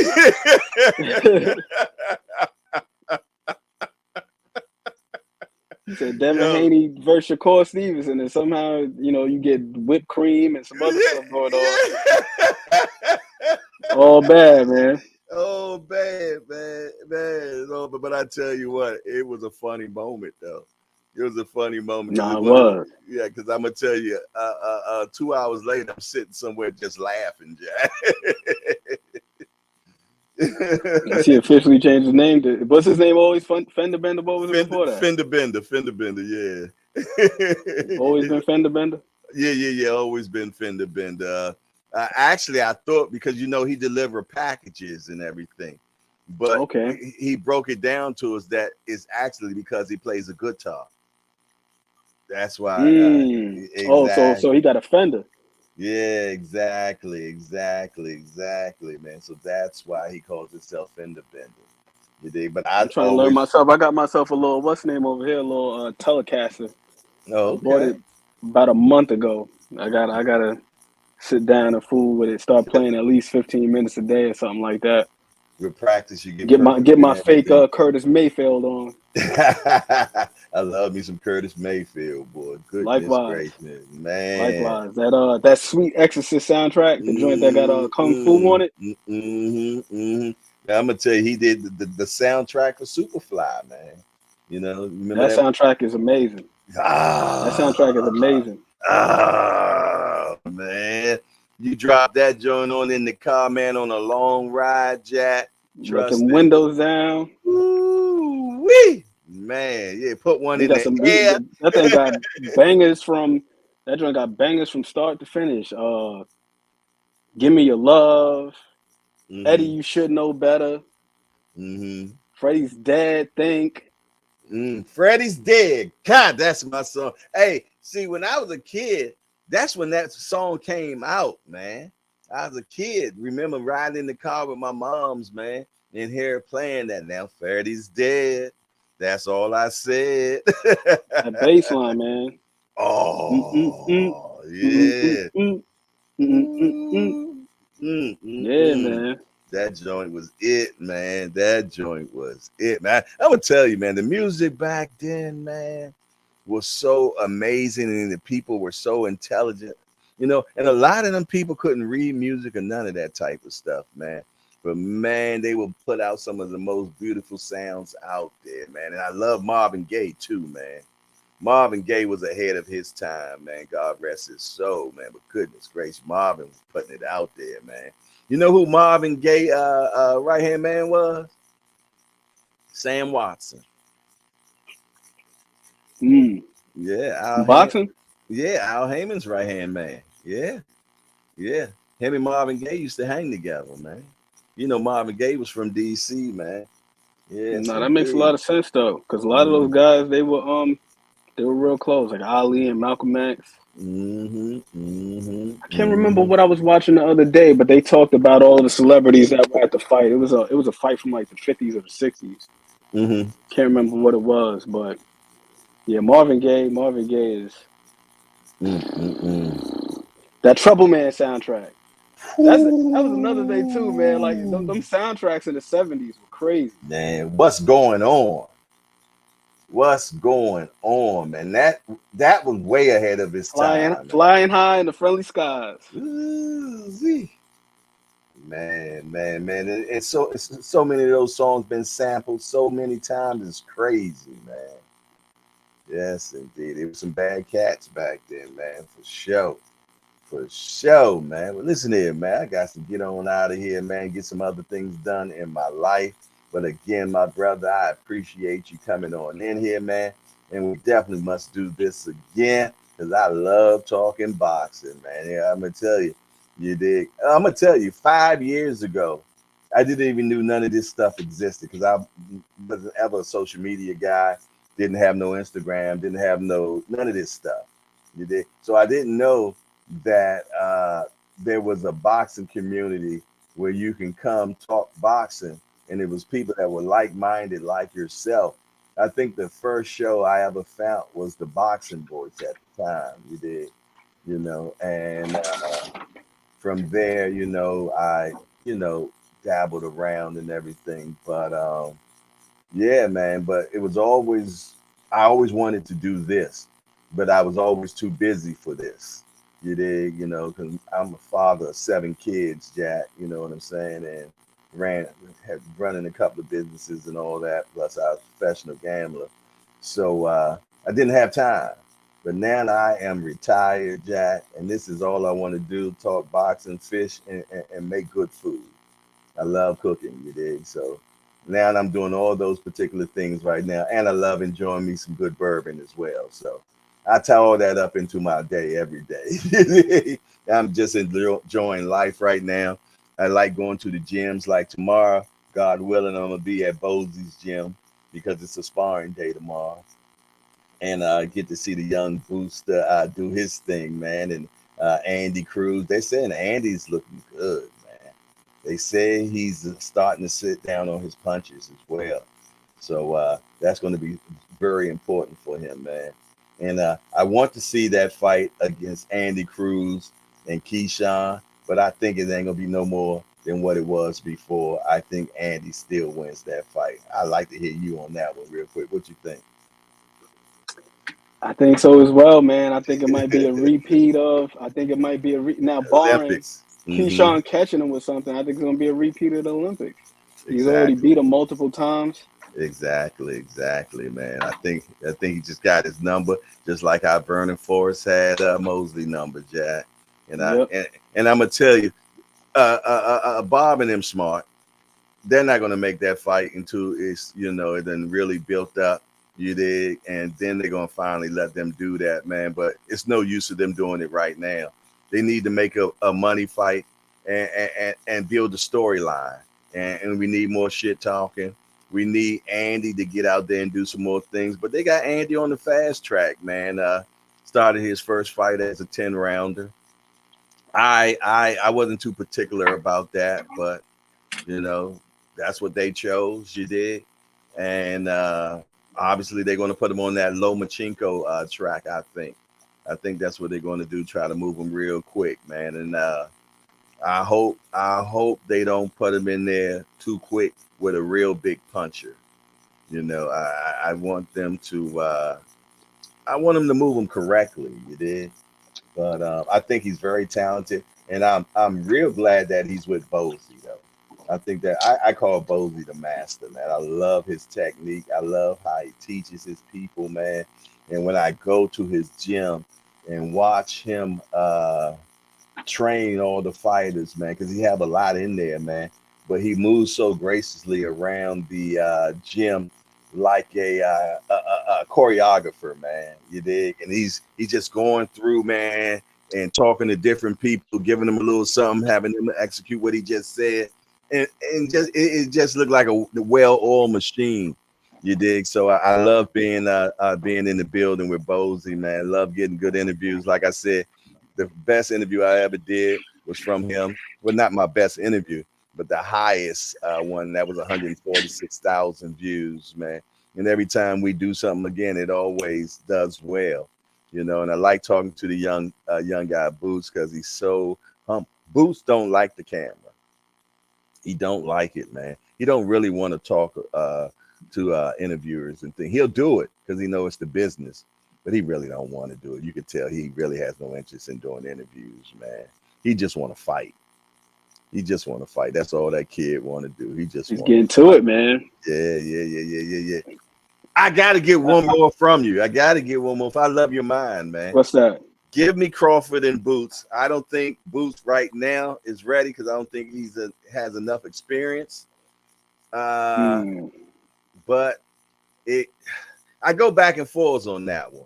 I really go back and forth with him, but he does have 30 fights up underneath his belt, man. I go back and forth in my mind about that fight because I'm going to tell you, if you talked to me 3 weeks ago, I said Boots beats Crawford. You know what I mean? But then when I go back and forth, man, and I just feel, though, that one thing I wonder about is how Karen was being so elusive with him. You know what I mean? I don't think Crawford's feet are like that anymore, man, because as you get older, you just ain't moving exactly the same way anymore. But if I had to put that $1 on it, man, couldn't even put that $1. I might have to use 50 cents, man. I don't want to keep another. I might have to keep the other 50 cents in my pocket because, it's a young man's game, man. He's so powerful and he's so huge, man. So it is a fight that I think we probably never get, but I would love to have it. Go ahead and tell me what you think, bro. I'm kind of torn like you, honestly. For me, I didn't really take too much stock into the Karen thing because I felt as though Karen did a great job of evading him, staying on his bicycle. I wouldn't necessarily say it's just running. No, I didn't say running. I wouldn't say running. Boots didn't cut him off. Oh, no. Yeah. No, I'm not saying that you said that. Oh, okay. I'm just saying just from my personal perspective. Like I don't really look at it as running. I think he did a great job of surviving. Didn't really take too many chances. So that alone tells you what he thought about Boots' power. He didn't want to fail that. He didn't want it. He did not want to fail that. Didn't want to take chances. So he's like, all right, let me survive in here. And also, my thing is this too. I think it was a combination of Karen being vigilant and staying away. And I also think it was Boots looking hard to impress. And sometimes... Yeah. No, go ahead. Because I want to hear what you had to say on that. He kept saying when we were interviewing Mike Tyson, you did. He kept on, and that was just alluding that he's just really going for the knockout, you did. You know, I felt though that he didn't go to the body. I felt though that he wasn't cutting them off or anything like that, man. I felt though he was actually just chasing them. You dig? So that's what I. Exactly, exactly, exactly. It looked more like he was trying to land the big shot. And as the old saying goes, you can't catch bees with vinegar. Woo. You know, so I think that's where I feel like that's where Boots fell short. It was like him pressing for the knockout, it eluded him. You know what I mean? It's like when you're dealing with a cat.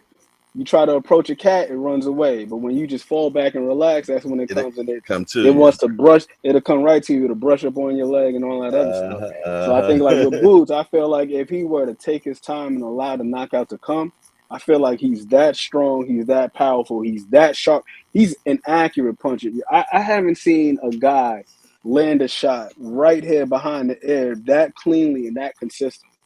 He does it in all his fights. All his fights. But when I really noticed it was when he fought against Delorme.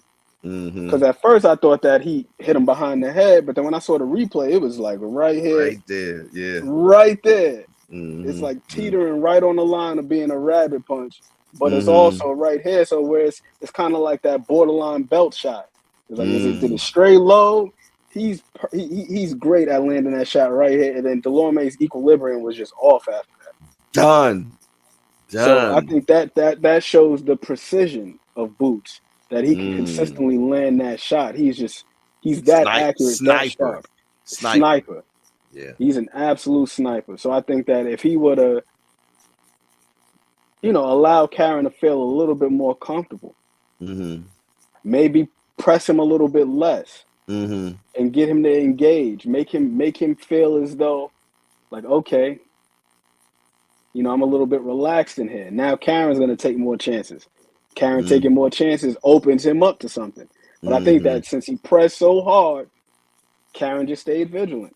So and with Boots' athleticism, it's hard for me to believe that he doesn't have the feet to cut anybody off. So for me, it was more so the application. It was the approach. He just pressed way too hard. And if you look at the film study of Karen, he never fights like that. He doesn't fight like that. So they weren't expecting that, man. That's not what they were training for. So which was smart, but extremely smart. Yeah. When what what we always said, man, is if it's a guy that doesn't want to get knocked out, man, you're probably not going to knock him out, man, because he's going to evade you so much, man, that he got to give you something, man. And if they're not working with you a little bit, trying to, like you say, fight, you did, and then he did get some punches off on our Boots. Now he did do that, you did, but he wasn't trying to commit to anything. Exactly. I was gonna say it was really nothing of substance. It was just like, let me just touch you. Let me touch you. I'm not really trying to land anything with any real conviction. Yeah, he ain't want no relationship. As you said, no commitment. No commitment. They ain't want no relationship. He didn't want to hang himself out. He didn't want to hang himself out to dry, which is smart. Because you seen this guy in 30 fights, he's got 27 KOs. Yeah. That man is punching. Exactly. So I can't even knock Karen for being on his bike. But I'd say this. I don't see Bud fighting him in that fashion. Another thing with Boots too is I think that Boots has quite a few wrinkles. I don't see him just trying to press and I think that he'd be smart in that fight. I don't see him just hanging himself out to dry either, just to allow Crawford to get off on him. I think that would be a chess match. And as strong as Boots is, I don't know how Bud he holds up physically, getting on the other end of those punches. I don't know. Exactly. That's a big key right there, man. Because Boots gonna get him off on him. He gonna get him off on him, man. Hold on one second.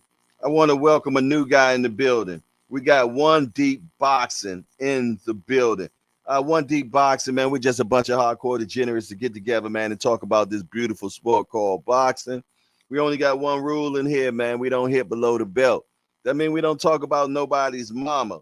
Other than that, everything else is fair game. We welcome you into the hangout.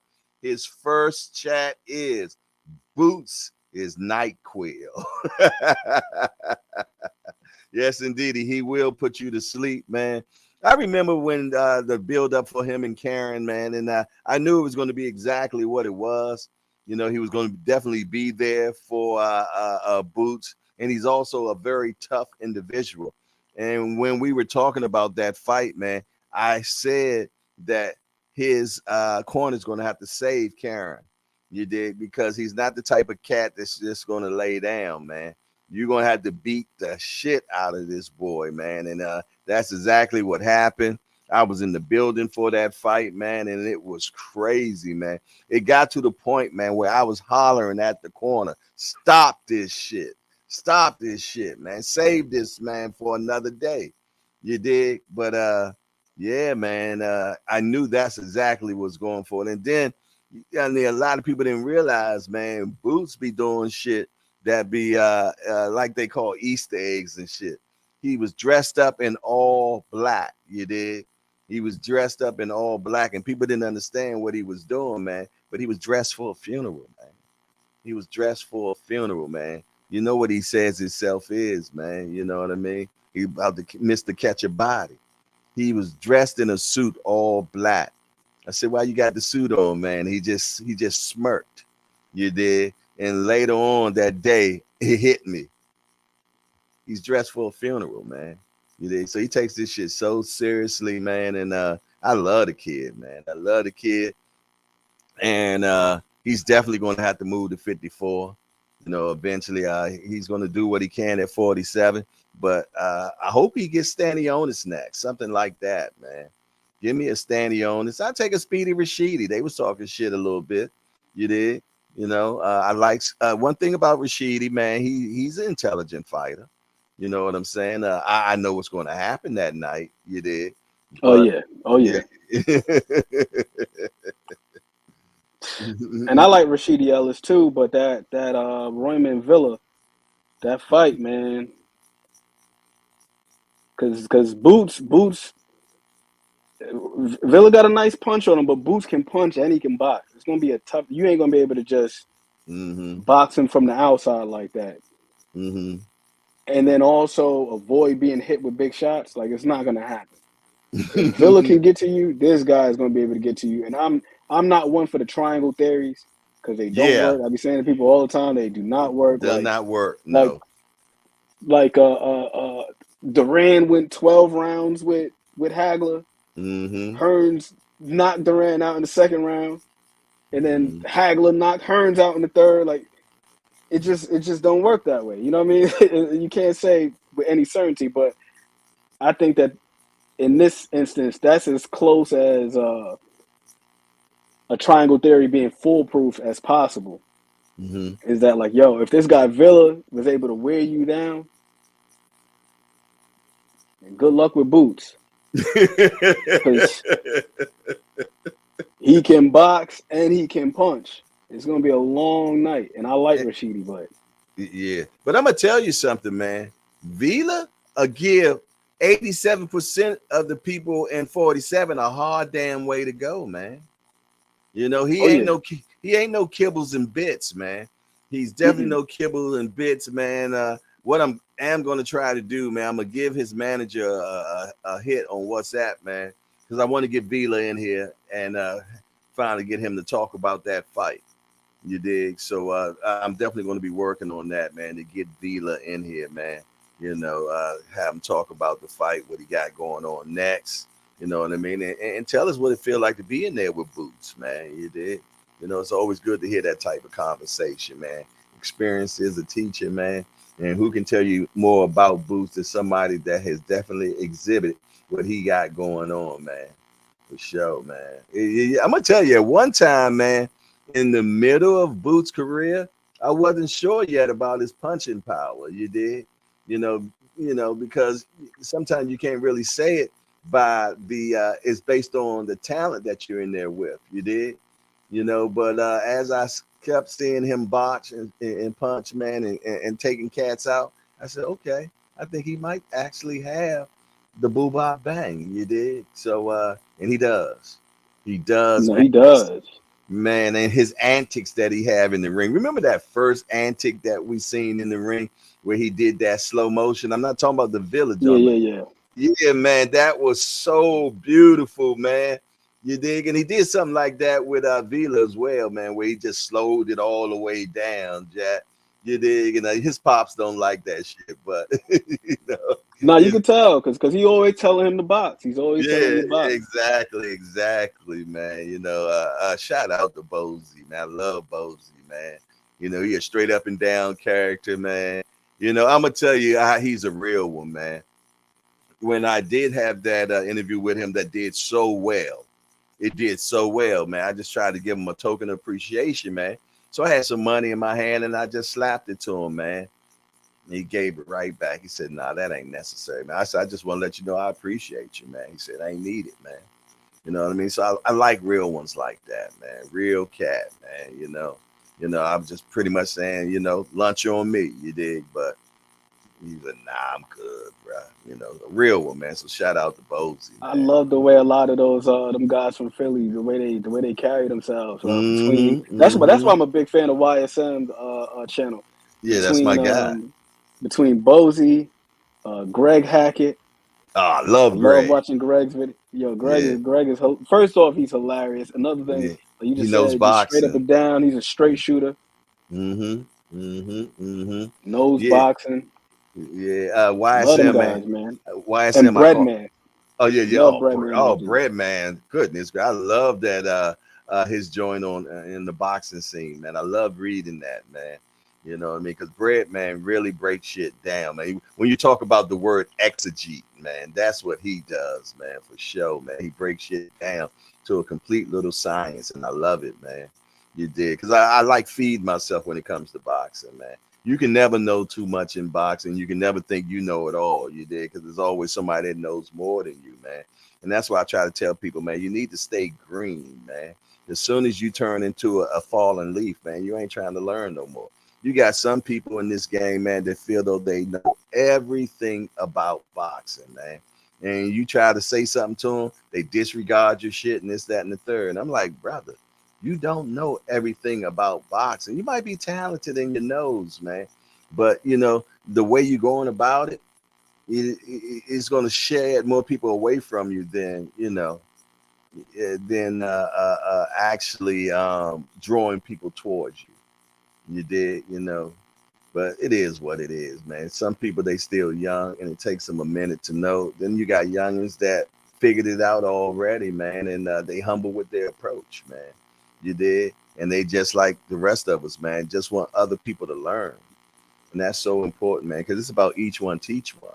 You did, you know what I'm saying? If look, I said, man, another reason why I wanted to open this channel, man, like I said, my first fight that I watched was Muhammad Ali against Ken Norton 3. That was my first fight, watching it in black and white in my mama's room, man, by myself. And I was hooked, and I'm 55 now, and I've been watching boxing since I was 8. So I said I wanted to open this channel just to ring out what I've learned thus far. You did? You know what I mean? And because the only way you keep it is that you give it away. That's the only way, man. And and to educate people about the real boxing game, man, and what it really is, man. And a lot of the stuff that you see ain't what you see. You know what I mean? And there's a lot of hype. There's a lot of this. Man, it's a dirty game, is what it is. It's a dirty game. It's filthy. You dig? And nobody controls it. Ain't that crazy? We got a sport that nobody controls, man. There ain't no governing body that's ahead of this thing. They talk about we got commissions. That's bullshit. The sanctioning bodies, if anything, run boxing. You know what I mean? So, it is what it is. So if they run boxing, they're going to cater to who pays them the most per percentage, per purse. i.e. Canelo, does what he wanted to do. Does exactly whatever he wants to do. Yeah, okay. Well, we've been cooking now for 2 hours and 45 minutes. It's been a while. Yes, indeed. But it was truly a pleasure, man. I enjoyed everybody that stayed in here with us, man. Well, me and my man Aunt McQueen got up in here, man, and we was we put together a good meal day, man. I hope you all enjoyed it, man. I hope somebody learned something, Jack. And you know what it is. Same bad time, same bad channel, 7 p.m. Your day we're gonna do it one more again, man. I don't know what we're gonna be talking about, but it's the hangout, so anything goes. Other than that, this is your boy Jay Hardcore. I'm here with my man Aunt McQueen, and we out of here. Appreciate you, Peace. brother. Peace. Likewise. How you turn